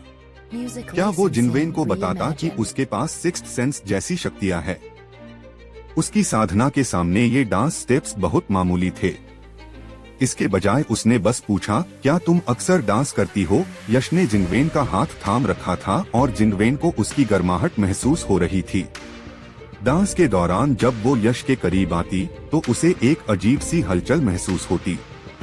यश की पर्सनैलिटी उसे अपनी ओर खींच रही थी, पर उसकी सांसों की नजदीकी उसे सुकून भी दे रही थी। क्या ये वाकई बस एक स्टूडेंट है? आसपास के लोगों ने जब उनकी जबरदस्त केमिस्ट्री देखी तो सबको लगा कि यश बस डांस ना आने का नाटक कर रहा था। आखिर आज के जमाने में ऐसा कौन सा रईस लड़का होगा जिसे डांस ना आता हो? वांग पेंग का चेहरा गुस्से से सफेद पड़ गया, क्योंकि उसे लगा कि यश ने उसे उल्लू बनाया है। वो बहुत चिढ़ गया था और अब यश उसकी नजरों में उस ढोंगी बाबा जैसा ही दुश्मन बन चुका था जिसका अंजाम बुरा होने वाला था। नैना चुपचाप यश और जिंगवेन के तालमेल को देख रही थी और धीमा संगीत सुन रही थी। पता नहीं उसके मन में क्या चल रहा था, पर चेहरा बिल्कुल शांत था। गाना खत्म होने के बाद भी जिंगवेन उसी मूड में थी, पर तालियों की आवाज सुनकर उसे होश आया कि डांस खत्म हो चुका है। म्यूजिक फिर से बजने लगा और सब अपने अपने पार्टनर ढूंढने लगे। जैसे ही वांग पेंग जिंगवेन को दोबारा इनवाइट करने वाला था, उसकी नजर नैना पर पड़ी और उसकी आंखें चमक उठी। वो तेजी से उसके पास गया और बोला, हेलो, मैं वांग पेंग हूँ, क्या मुझे आपके साथ डांस करने का मौका मिल सकता है? नैना ने वांग पेंग को एक ठंडी नजर से देखा और कोई जवाब नहीं दिया। इसके बजाय वो यश के पास गई और बोली, यश, मैं अपनी बात पूरी नहीं कर पाई थी। क्या हम इस बारे में आगे बात कर सकते हैं? वांग पेंग का गुस्सा 7वें आसमान पर पहुंच गया। जिंगवेन जानती थी कि उन दोनों का रिश्ता टूट चुका है, पर उसे समझ नहीं आ रहा था कि नैना बार बार यश के पीछे क्यों जा रही है। क्या कोई और बात थी इससे पहले की? जिंगवेन कुछ बोलती, ली मुमेई ने उसे खींच लिया। जिंगवेन, मुझे तुझसे कुछ जरूरी बात करनी है, चल। जिंगवेन को दूर जाते देख यश ने नैना से कहा, ठीक है, चलो साइड में बैठकर बात करते हैं। यश तो डांस के बाद जाने ही वाला था, पर नैना की वजह से उसे रुकना पड़ा। वांग पेंग ने देखा कि वो अप्सरा जैसी नैना यश के साथ जा रही है। वो गुस्से में तमतमा रहा था, पर कुछ कर नहीं सकता था। वो बस यही सोच रहा था कि कब वो इस लड़के को मजा चखाएगा। एक कोने में बैठने के बाद यश ने सीधे मुद्दे की बात की, मैं अब राजनगर वाले मोहन परिवार का हिस्सा नहीं हूँ। हम दोनों अब दो अलग दुनिया के लोग हैं। तुम मुझसे क्या चाहती हो? नैना काफी देर चुप रही और फिर बोली, यश, मैं यहाँ ये बात नहीं कर सकती। क्या आज रात हम तुम्हारे घर चल सकते हैं? आई एम सॉरी, पर मुझे तुम्हारी मदद की बहुत जरूरत है। क्या यश को लगा उसने गलत सुना है? नैना जैसी लड़की खुद रात को उसके घर जाने की बात कर रही है। मामला चाहे जो भी हो, ये बात कुछ हजम नहीं हो रही थी। चैप्टर 26, नैना शुक्ला को घर ले जाना क्या? नैना यश मोहन से शादी करना चाहती है। ये कैसे हो सकता है? सुजैन भी लिली की बातें सुनकर एकदम सन्न रह गई। उसे अंदाजा भी नहीं था कि नैना शुक्ला इतना क्रेजी फैसला ले सकती है। उसका पहला रिएक्शन तो इसका विरोध करने का ही था, और उसकी ये हालत देखकर लिली भी थोड़ी हैरान रह गई। सुजैन को भी लगा कि वो कुछ ज्यादा ही ओवर रिएक्ट कर रही है, तो उसने खुद को संभालते हुए कहा, मेरा मतलब था कि नैना इतनी परफेक्ट लड़की है, वो भला, मेरा मतलब वो यश मोहन से शादी क्यों करेगी? भले ही उसे अपने घर वालों की मर्जी के खिलाफ जाना हो, पर खुद के साथ इतना बड़ा खिलवाड़ तो नहीं करना चाहिए ना। लिली ने एक लंबी आह भरी और बोली, यश की उस कमजोरी की वजह से ही नैना ने ये रिस्क लिया है। बेचारी नैना की किस्मत ही खराब है। वैसे आज मैंने यश को देखा, वो मेरे पुराने वाले यश मोहन से बिल्कुल अलग था। मुझे नहीं पता था कि कोई इंसान इतना बदल सकता है। काश अगर उसे मोहन परिवार से बाहर न निकाला गया होता और उसकी तबीयत ठीक होती तो सब कुछ सॉर्टेड होता। सुजैन फिर से खामोश हो गई। पता नहीं क्यों उसका दिल ये मानने को तैयार नहीं था कि यश और नैना की शादी हो, पर उसके पास कोई ठोस वजह भी नहीं थी। क्या सिर्फ इसलिए क्योंकि आज उसने मेरे साथ डांस किया था, या फिर इसलिए कि वो उस बाबा जैसा दिखता है जिसने मुझे वो ताबीज बेचे थे? क्या हुआ? सुजैन लिली ने उसे चुप देखकर फौरन पूछा। अरे कुछ नहीं, बस सोच रही थी कि क्या मैं कुछ हेल्प कर सकती हूँ। लिली की आवाज से सुजैन ख्यालों से बाहर आई। लिली को समझ नहीं आया कि सुजैन का दिमाग बार बार कहाँ भटक रहा है, तो उसने बस इतना कहा, मैं तुम्हें नैना और यश की पजामे वाली कुछ क्लोज फोटोज भेजूंगी। तुम्हें बस किसी एंटरटेनमेंट मीडिया वाले को पकड़कर उन्हें लीक करना है और फिर कुछ रिपोर्टर्स को उनकी शादी का इंटरव्यू लेने के लिए सेट करना है। सुजैन फटी आंखों से लिली को देखने लगी और थोड़ी देर बाद बोली, इतना घटिया आइडिया? तुम नैना की इज्जत दांव पर लगा रही हो। लिली ने फिर से आह भरी और कहा, बदनामी मंजूर है, पर सोहम मेहता के चंगुल में फंसना नहीं। तुम्हारा परिवार भी राजनगर में है। तुम्हें पता ही है कि सोहम मेहता किस टाइप का भूखा भेड़िया है।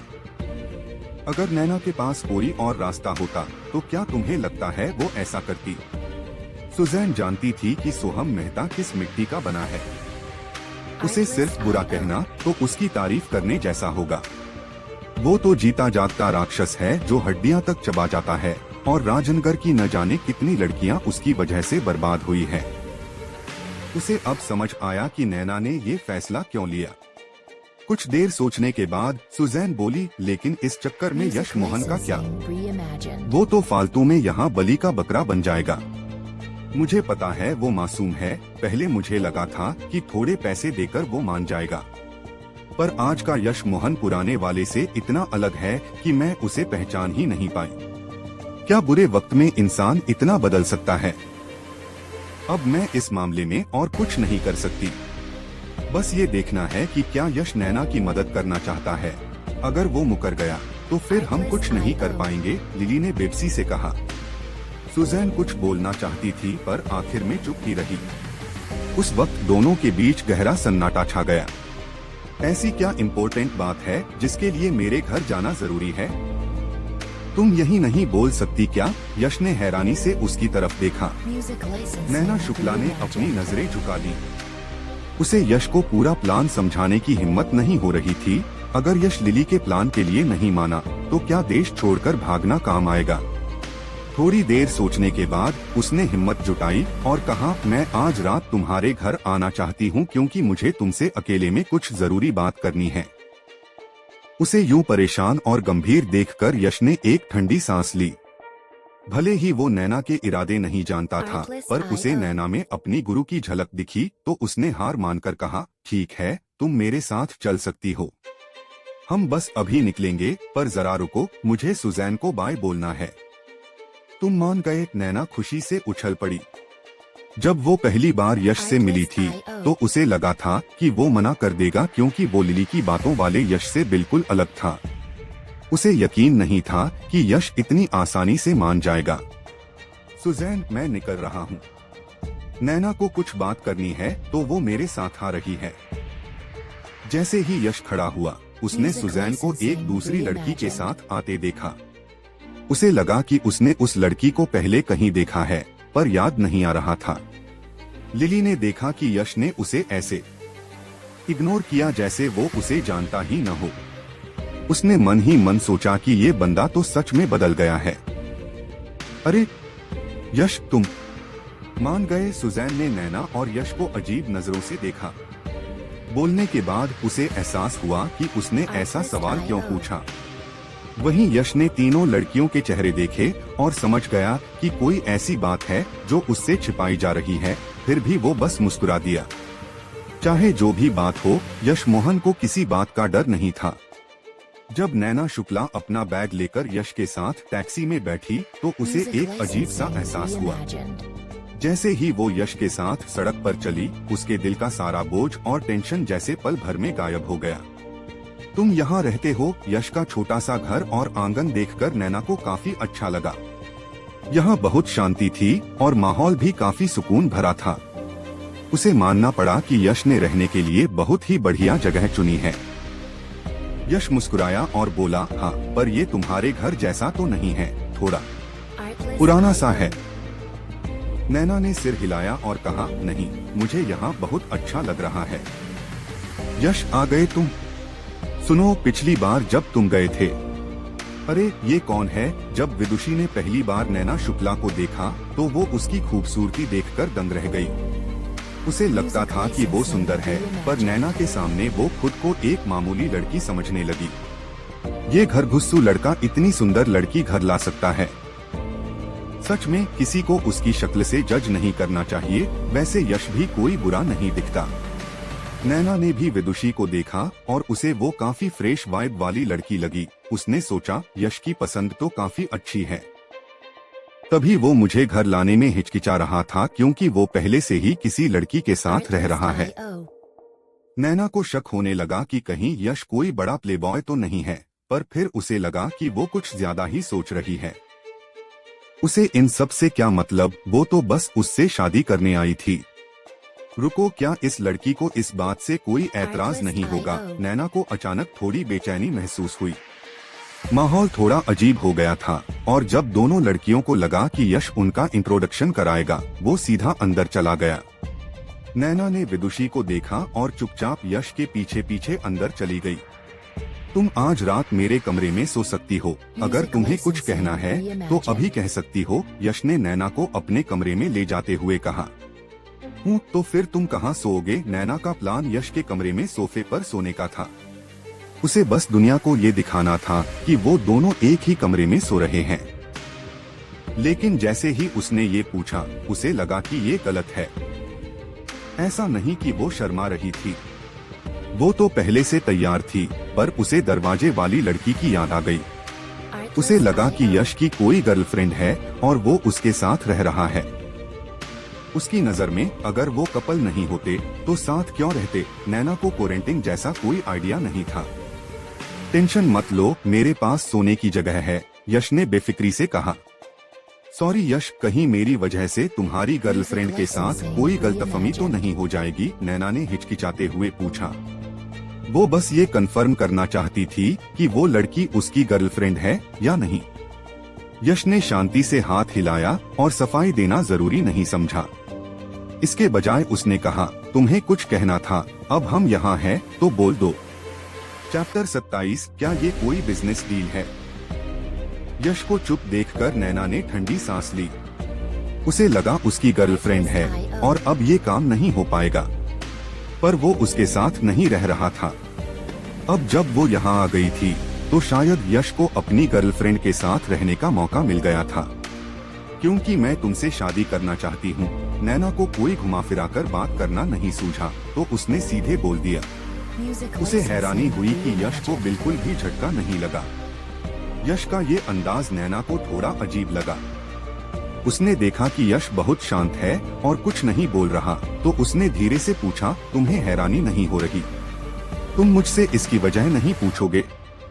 भले ही आज का यश बहुत चालाक नहीं था, पर नैना अपनी बातें उससे कैसे छिपा पाती।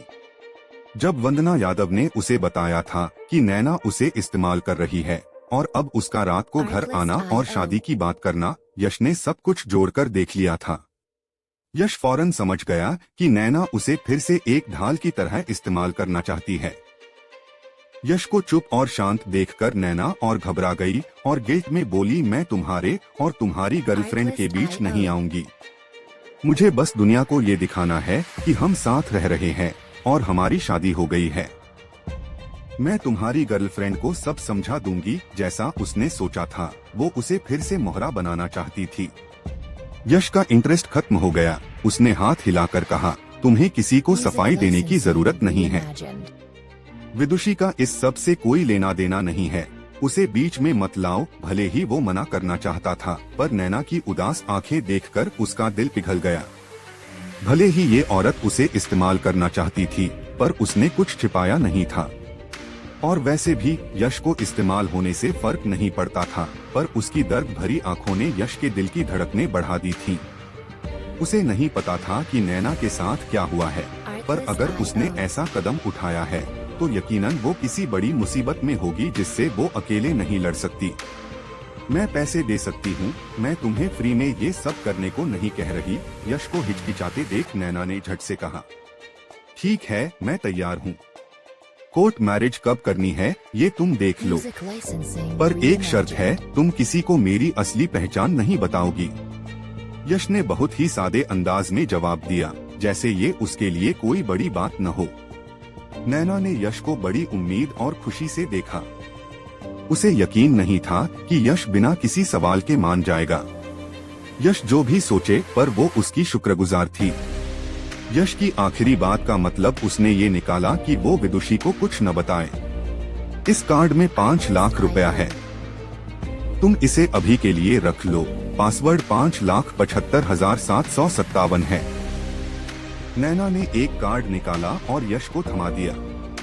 यश ने कार्ड लिया और खुद पर हंसते हुए बोला, चलो बढ़िया है, तुमने पैसे दे दिए तो अब ये हमारे बीच एक बिजनेस डील है। जब तुम्हें लगे कि काम हो गया है तुम जा सकती हो। अब मैं सोने जा रहा हूँ। यश की पीठ को जाते देख नैना का दिल बैठ गया। उसे लगा जैसे उसने कुछ गलत किया है। क्या गलत किया? नैना यश के बिस्तर पर बैठी सोच में डूब गई।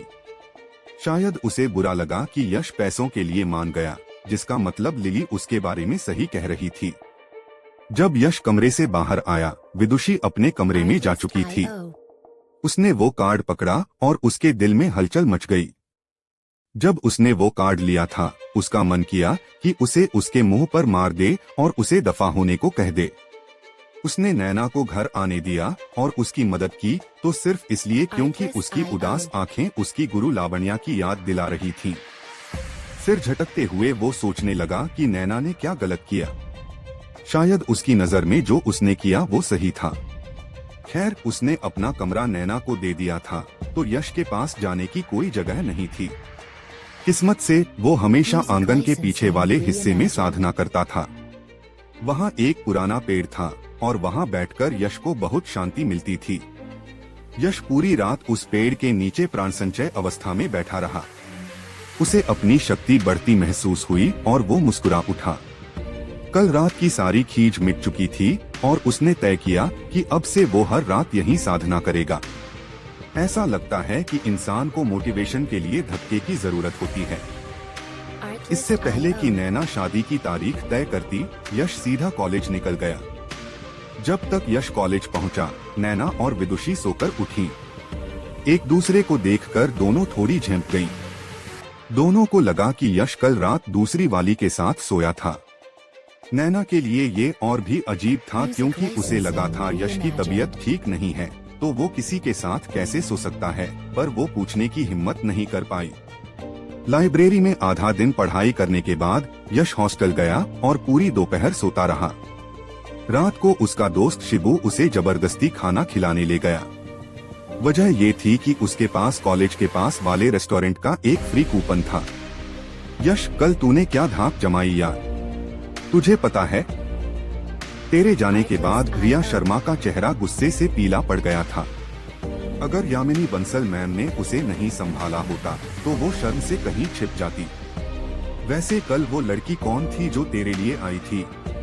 भाई, क्या कयामत लग रही थी? क्या वो कोई हीरोइन थी? नहीं यार, हीरोइनें भी उसके सामने पानी कम है, शिबू एक्साइटमेंट में बोलता गया। वो यश के सामने ही इतना खुलकर बोलता था। यश मुस्कुराया और उसके कंधे थपथपाते हुए बोला, मैं पूरी दोपहर सोया हूँ और अब बहुत भूख लगी है, चल खाना खाते हैं। शिबू ने अचानक आह भरी और कहा, यश, सच कहूँ तो मुझे तेरी फिक्र होती है। तुझे अपनी कोई चिंता नहीं है क्या? ग्रेजुएशन खत्म होने वाली है, पर तेरे पिछले सेमेस्टर के पेपर अभी तक क्लियर नहीं हुए। तुझे डिग्री तो क्या, सर्टिफिकेट भी मिलना मुश्किल है और तू बस सोता रहता है, धत तेरे की। यश ने बेपरवाही से कहा, चिंता करने से क्या होगा? अगर फिक्र करने से काम बनता तो मैं रोज करता। तू चिल कर, मेरे पास अपना प्लान है। अगर तुझे जॉब न मिले तो मेरे पास आ जाना। तुझे सेट करना मेरी जिम्मेदारी होगी। चल बे, मुझे सिर्फ पेट भरने वाली नौकरी नहीं चाहिए। मेरे एक रिलेटिव ने सरकारी दफ्तर में सेटिंग करने को कहा है।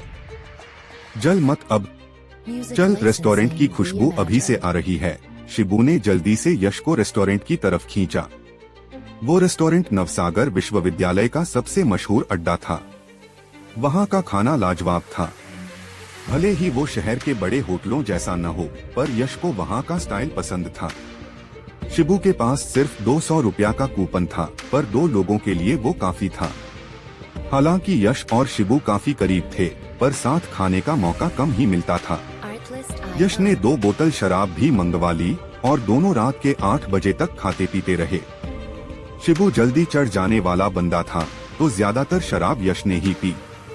जब यश उसे संभालते हुए बाहर निकला, तो उसकी नजर टॉयलेट की तरफ जाते हुए एक लड़के पर पड़ी। भले ही उसने सिर्फ उसकी पीठ देखी थी, पर यश की नजरें बहुत तेज थीं। वो समझ गया कि ये वही कमीना है। पिछली बार इसी ने उस पर हमला करवाया था और भले ही यश को कुछ नहीं हुआ, पर उसके अंदर गुस्सा भरा था। अब जब वो फिर दिख गया तो यश उसे कैसे छोड़ता? उसने जल्दी से शिबू को हॉस्टल छोड़ा और वापस आकर रेस्टोरेंट के बाहर इंतजार करने लगा। उसे पता था कि इस लड़के का खानदान पावरफुल है, तो सबक सिखाते वक्त चेहरा ढकना जरूरी था। अगर यश की चलती तो वो उसे वहीं ढेर कर देता, पर उसे पता था कि अगर उसने उसका मर्डर किया तो शक सीधा उसी पर जाएगा। इसलिए उसे बस इतना धोना था कि वो अपनी पूरी जिंदगी याद रखे। यश को ज्यादा इंतजार नहीं करना पड़ा। वो लड़का फोन पर बात करते हुए बाहर निकला। चैप्टर 28 पीछा करना। वो अपनी BMW में बैठकर दूर निकल गया। उसे खबर तक नहीं थी कि यश उसके पीछे है। थोड़ी दूर जाकर कार रुकी और एक अधेड़ उम्र का आदमी एक औरत को गोद में उठाए कार की तरफ भागा, जिसे देखकर वो लड़का भी मदद के लिए बाहर आया। यश को झटका लगा जब उसने उस औरत को पहचाना।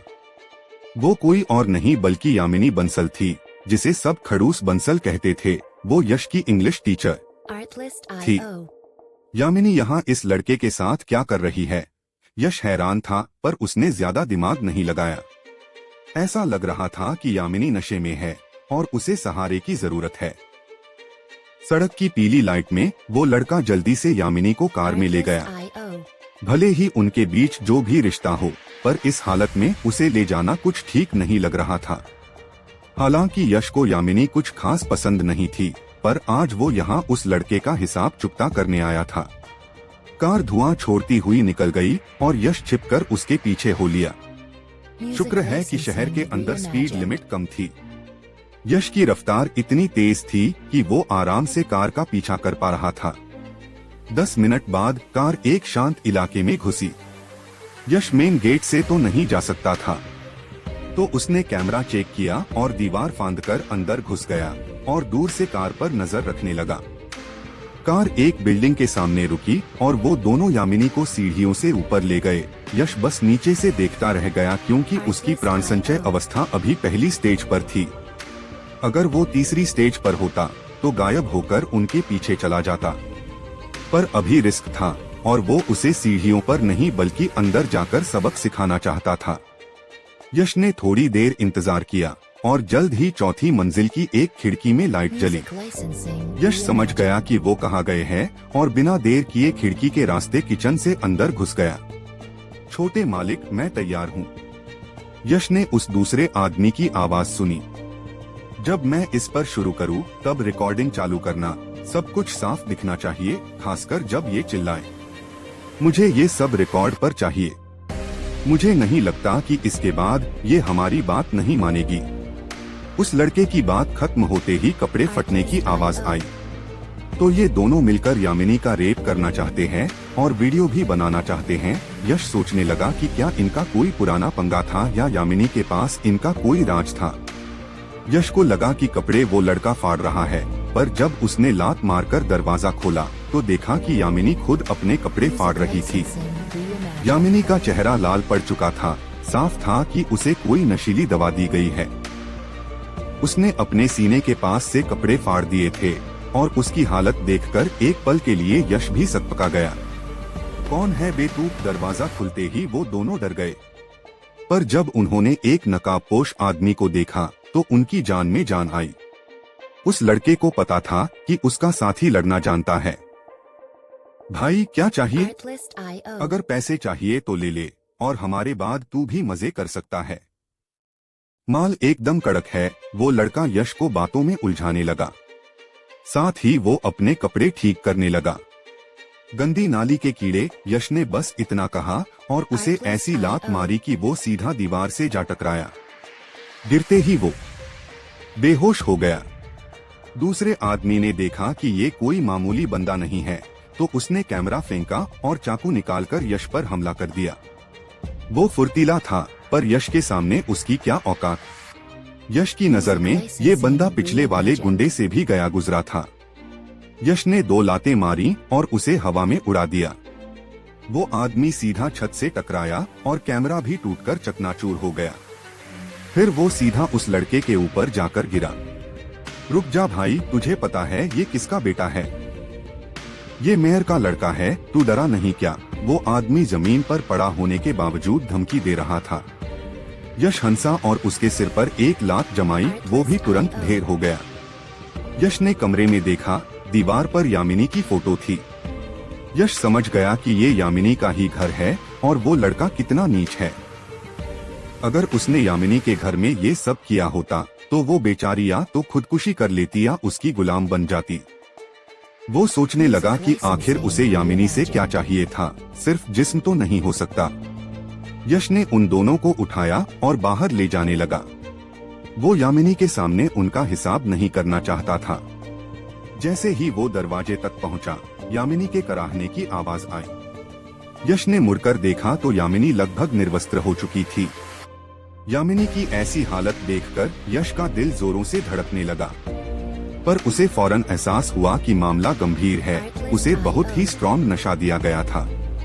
अगर उसे अभी मदद नहीं मिली तो उसकी जान भी जा सकती थी। यश ने उस लड़के को मन ही मन कोसा। यश ने एक ठंडी सांस ली। उसने उन दोनों को बाहर फेंका और यामिनी के पास गया ताकि उसकी बॉडी से वो जहर निकाल सके। पर जैसे ही वो पास पहुंचा, यामिनी ने उसे पागलों की तरह गले लगा लिया। उसका नाजुक बदन यश की बाहों में था और यश खुद पर काबू खोने लगा था। यामिनी को जैसे थोड़ा सुकून मिला और वो यश की पीठ पर नाखून गड़ाने लगी। वो बस यश के और करीब आना चाहती थी। यश के अंदर आग लगी थी, पर वो एक साधक था। उसने खुद को संभाला और अपना हाथ यामिनी के सिर पर रखा। अपनी शक्ति के इस्तेमाल से उसने यामिनी के शरीर से वो नशा बाहर निकालना शुरू किया। धीरे धीरे यामिनी शांत होने लगी। काफी देर बाद यश पसीने से तरबतर था, पर उसने सारा जहर निकाल दिया था। उसने राहत की सांस ली और अपना नकाब हटाकर पसीना पोंछने लगा। तभी यामिनी की आंख खुल गई। खुद को इस हालत में और सामने यश को देखकर वो सदमे और गुस्से में फिर से बेहोश हो गई। चैप्टर 29। नैना शुक्ला का दूसरा इंप्रेशन। यश बहुत थक गया था और उसे पता भी नहीं चला कि यामिनी जाग चुकी थी। उसने उसे चादर से ढका और बोला, आज तेरी किस्मत अच्छी थी, वरना तेरा बर्ताव देखकर मेरा मन तो नहीं था, पर आज मेरा मूड अच्छा है। यश ने दरवाजा बंद किया और उन दोनों को उठाकर वहां से निकल गया। उसने उन दोनों को नंगा किया और खूब धोया। फिर उनके प्राइवेट पार्ट्स पर ऐसी लात मारी कि वो हमेशा के लिए काम से गए और उन्हें कार की पिछली सीट पर पटक दिया। फिर वो कार चलाकर शहर के सबसे भीड़भाड़ वाले चौराहे पर ले गया और उसे वहीं खड़ा कर दिया। जाने से पहले उसने कार की सारी खिड़कियां खुली छोड़ दी। यश पूरे दिन गायब रहा और नैना आंगन में बैठी परेशान होती रही। उसे आज कोर्ट मैरिज करनी थी, पर यश का कोई अतापता नहीं था। ऐसा लग रहा था जैसे वो अपना वादा भूल गया हो। सुबह जब विदुषी और नैना मिले तो माहौल काफी अजीब था। विदुषी सोच रही थी कि यश को नैना जैसी अप्सरा कहां से मिल गई, और ये लड़की क्या सोचकर यश जैसे गरीब लड़के के साथ रह रही है। वाकई शक्ल से कुछ पता नहीं चलता। विदुषी को यश अच्छा लड़का लगता था, पर नैना तो उसके लेवल से बहुत ऊपर थी। नैना के दिमाग में भी यही सब चल रहा था। वो सोच रही थी कि विदुषी यश के साथ क्यों रह रही है, जबकि यश की हालत सबको पता है, पर वो पूछ नहीं सकती थी और दोनों अपनी अपनी सोच में डूबी रहीं। विदुषी के काम पर जाने के बाद नैना को अकेले बोरियत होने लगी। उसने बहुत इंतजार किया, पर यश नहीं आया। उसने देखा कि आंगन में बहुत सारे फूल लगे हैं। पहले उसे लगा विदुषी ने लगाए होंगे, पर वो यश के हिस्से में थे। नैना ने उन पौधों को गौर से देखा और एक चांदी जैसा घास वाला पौधा पाया, जिसकी बहुत अच्छे से देखभाल की गई थी। वो आंगन में थोड़ी देर टहली और फिर कमरे में आ गई। यश का कमरा बहुत ही सादा था, बस एक बिस्तर और एक मेज। उसे बस वो छोटा बक्सा और जड़ी बूटियां उबालने वाला बर्तन समझ नहीं आया। बक्से में क्या था उसे जानने की कोई इच्छा नहीं थी। उसे दूसरों की लाइफ में ताक झांक पसंद नहीं थी, और उस बर्तन को भी उसने इग्नोर कर दिया।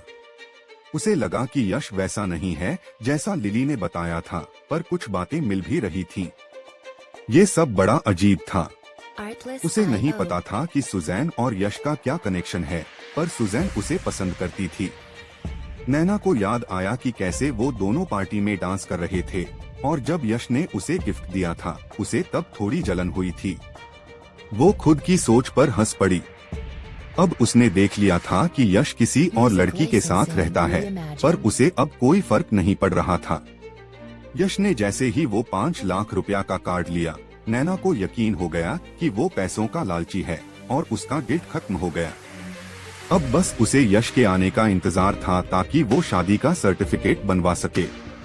फिर वो लिली के जरिए अपनी और यश की फोटोज लीक करवा देगी। अगर इसके बाद भी मेहता परिवार ने उसका पीछा नहीं छोड़ा तो फिर भगवान ही मालिक है। जब यश वापस आया तो दोनों सो चुकी थीं। लाइट बंद देखकर वो अंदर नहीं गया और सीधा पीछे वाले पेड़ के पास साधना करने चला गया। नैना ने आहट सुनी और समझ गई कि यश आ गया है। उसे हैरानी हुई कि क्या वो रोज इतनी देर से आता है। साधना में वक्त का पता ही नहीं चला। सुबह उठकर यश ने कसरत की और नहाने चला गया। फिर विदुषी उठी और यश को ग्रीट किया, पर उसके चेहरे पर कुछ अजीब भाव थे। जिन्हें उसने छिपा लिया। वो जल्दी से काम पर निकल गई। नैना भी जाग रही थी, पर वो तब तक बाहर नहीं आई जब तक विदुषी चली नहीं गई। नैना ने देखा कि यश ही उन पौधों की देखभाल कर रहा है। एक मर्द को ये सब करना पसंद है। उसे लगा कि शायद यश की पसंद कुछ ज्यादा ही अलग है। ओह, तुम जाग गई। यश ने पीछे मुड़कर देखा, पर ज्यादा कुछ नहीं बोला। थोड़ी देर की खामोशी के बाद उसने पूछा, तुम इतनी थकी हुई क्यों लग रही हो? कल कुछ खाया नहीं क्या? यश ने बात शुरू करने की कोशिश की। नैना ने सिर हिलाकर कहा, भूख नहीं थी तो कुछ नहीं खाया। यश ये सुनकर हैरान रह गया। वो तो बिना खाए रह सकता था, पर नैना कोई साधु थोड़ी थी। तभी उसका चेहरा उतरा हुआ था। जाओ फ्रेश हो जाओ, फिर बाहर खाने चलेंगे। यश ने बस इतना कहा और अपने खास पौधे की देखरेख में लग गया। वो उसके लिए सबसे कीमती चीज थी। तैयार होने के बाद यश उसे पास के एक ढाबे पर ले गया और दलिया और बन मंगवाए। यश ने तो दबाकर खाया, पर नैना ने बहुत ही कम खाया। तुम मुझसे शादी क्यों? यश अपनी बात पूरी भी नहीं कर पाया था कि नैना ने उसे बीच में ही टोक दिया। तुम्हें ज्यादा सवाल करने की जरूरत नहीं है, बस ये समझो कि ये एक डील है। जब से यश ने पैसे लिए थे और विदुषी के साथ रहने की बात सामने आई थी, नैना का मूड उखड़ा हुआ था। उसे लगा कि पार्टी वाला यश बस एक दिखावा था। अगर यश ने ये सवाल पहले पूछा होता तो शायद नैना उसे सब सच बता देती, पर अब वो उससे कुछ नहीं कहना चाहती थी।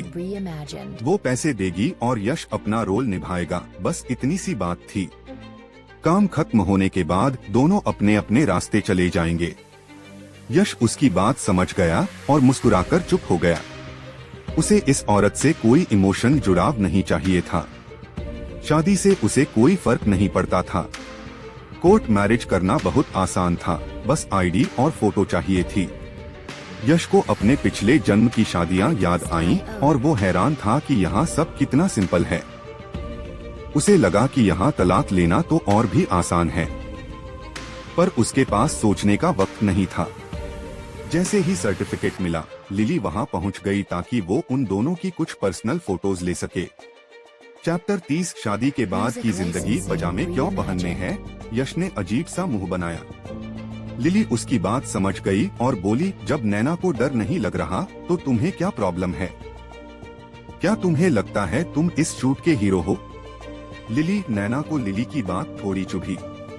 उसे खुद भी ये सब करने में अच्छा नहीं लग रहा था।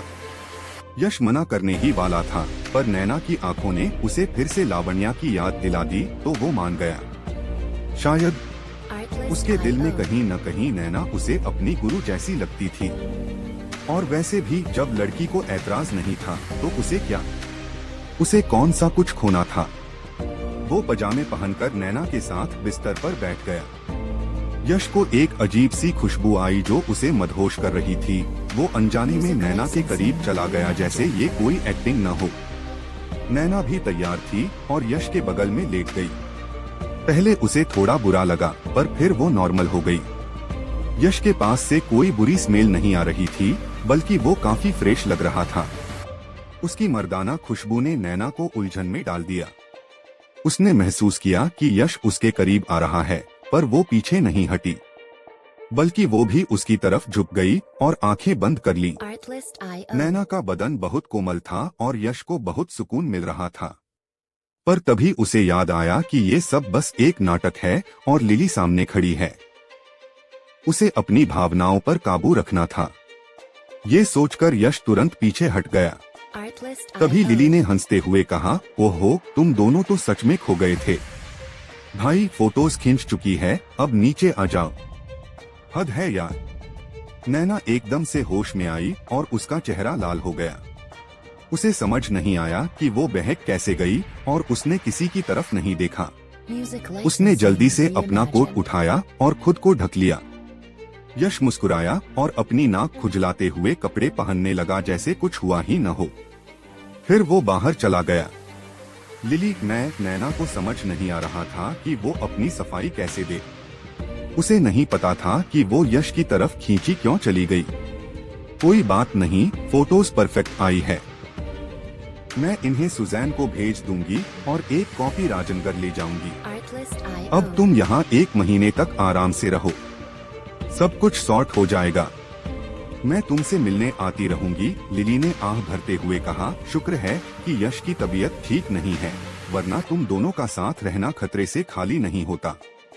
नैना समझ गई कि लिली क्या कहना चाहती है, पर वो कुछ बोल नहीं पाई। उसे तो शक था कि यश बिल्कुल ठीक है, वरना वो विदुषी के साथ क्यों रहता, पर वो ये बात बोल नहीं सकती थी। उसे पता था कि वो यश के बारे में क्या सोचती है। लिली फालतू में टेंशन ले रही थी, वो तो बस एक इत्तेफाक था। उस वक्त उसके दिल में बस शांति थी। अगले दिन सबसे बड़ी खबर यश और नैना की शादी नहीं थी, बल्कि शहर के चौराहे पर BMW में 2 आदमियों की ऐसी तैसी होने की खबर थी। जब पुलिस आई तो पता चला कि उनमें से एक बड़े अफसर का बेटा है और दोनों की हालत बहुत खराब थी। साफ था कि किसी ने उन्हें बहुत बुरी तरह धोया है। भले ही उनकी जान बच गई, पर उनका दिमाग काम करना बंद कर चुका था। अब ये केस एक रहस्य बन गया था। लिली के जाने के बाद यश की जिंदगी फिर से पटरी पर आ गई। उसने नोटिस किया कि अगर वो खाना न लाए तो नैना कुछ नहीं खाती थी। उसे नहीं पता था कि नैना के पास बस वो एक कार्ड था जो उसने यश को दे दिया था। अब उसके पास फूटी कौड़ी नहीं थी और वो लिली से पैसे मांगना नहीं चाहती थी। वैसे भी यश ने उससे 5 लाख रुपया लिए थे, तो उसके पैसों से खाना खाने में क्या बुराई थी। यश को खुद के खाने की फिक्र नहीं थी और न ही उसे फर्क पड़ता था, पर नैना के लिए उसे रोज खाना लाना पड़ता था। कुछ दिनों बाद उसे एहसास हुआ कि नैना बाहर का खाना ज्यादा नहीं खाती। उसने सोचा कि शायद उसे घर का सादा खाना पसंद है, तो यश खुद सब्जियां लाकर खाना बनाने लगा। उसके पास ज्यादा पैसे नहीं बचे थे, बस 20,000 रुपया ही थे। उसने सोचा कि नैना उसके घर रह रही है, तो उसके कार्ड से थोड़े पैसे निकालने में क्या हर्ज है। वैसे भी उसे वो पैसे वापस तो करने नहीं थे, बस अपनी जरूरतें पूरी करनी थी। पर यश की किस्मत खराब थी, कार्ड से 1 रुपया भी नहीं निकला क्योंकि वो ब्लॉक हो चुका था। खैर, एक अच्छी बात ये थी कि नैना को यश के हाथ का खाना बहुत पसंद आया। वो अच्छे से खाने लगी, जिससे यश को राहत मिली। वरना अगर नैना बीमार पड़ जाती तो वो लिली उसे कच्चा चबा जाती। उसे लिली से डर नहीं था, बस वो कॉलेज में सीन क्रिएट नहीं करना चाहता था। यश को नैना बुरी नहीं लगती थी और वो उसे भूखा भी नहीं देख सकता था। नैना भी अजीब थी। यश थोड़ा ही खाना बनाता था, पर वो मजे से खाती थी। शायद यश का खाना उसके टेस्ट का था और हफ्ते भर में ही उसकी सेहत सुधरने लगी। यश के लिए सबसे बड़ी खुशी की बात ये थी कि उसका खास पौधा अब तैयार था। उसने बड़े प्यार से उसके 39 बीज निकाले और एक शीशी में रख लिए। वो अब यहाँ और पौधे नहीं लगाना चाहता था क्योंकि वो जल्द ही शहर छोड़ने वाला था। उसे लग रहा था कि अब नवसागर उसके लिए सही नहीं है। बीज निकालने के बाद यश ने उस घास का इस्तेमाल करने की सोची। वो पौधा एकदम परफेक्ट था। उसे उम्मीद थी कि इससे वो अपनी अगली स्टेज पर पहुंच जाएगा। उसने अपने बचे हुए पैसों से महंगी जड़ी बूटियां खरीदी ताकि वो एक पावरफुल काढ़ा बना सके। नैना रोज यश से लाइब्रेरी से कुछ किताबें लाने को कहती थी। वो घर से बाहर कम ही निकलती थी और आंगन में बैठकर पढ़ती रहती थी। जब यश पौधों को पानी देता, वो चुपचाप देखती रहती, और जब वो काढ़ा बनाता तब भी वो बिना कुछ पूछे बस उसे ऑब्जर्व करती। विदुषी रात को आती और सुबह जल्दी निकल जाती थी। उसकी नैना से बात बहुत कम होती थी। उसे यश के शुरुआती दिन याद आ गए। यश भी ऐसे ही चुपचाप रहता था। यश ने सारी जड़ी बूटियां उबालकर एक कटोरा काढ़ा तैयार किया और रात को उसे पीने की तैयारी की।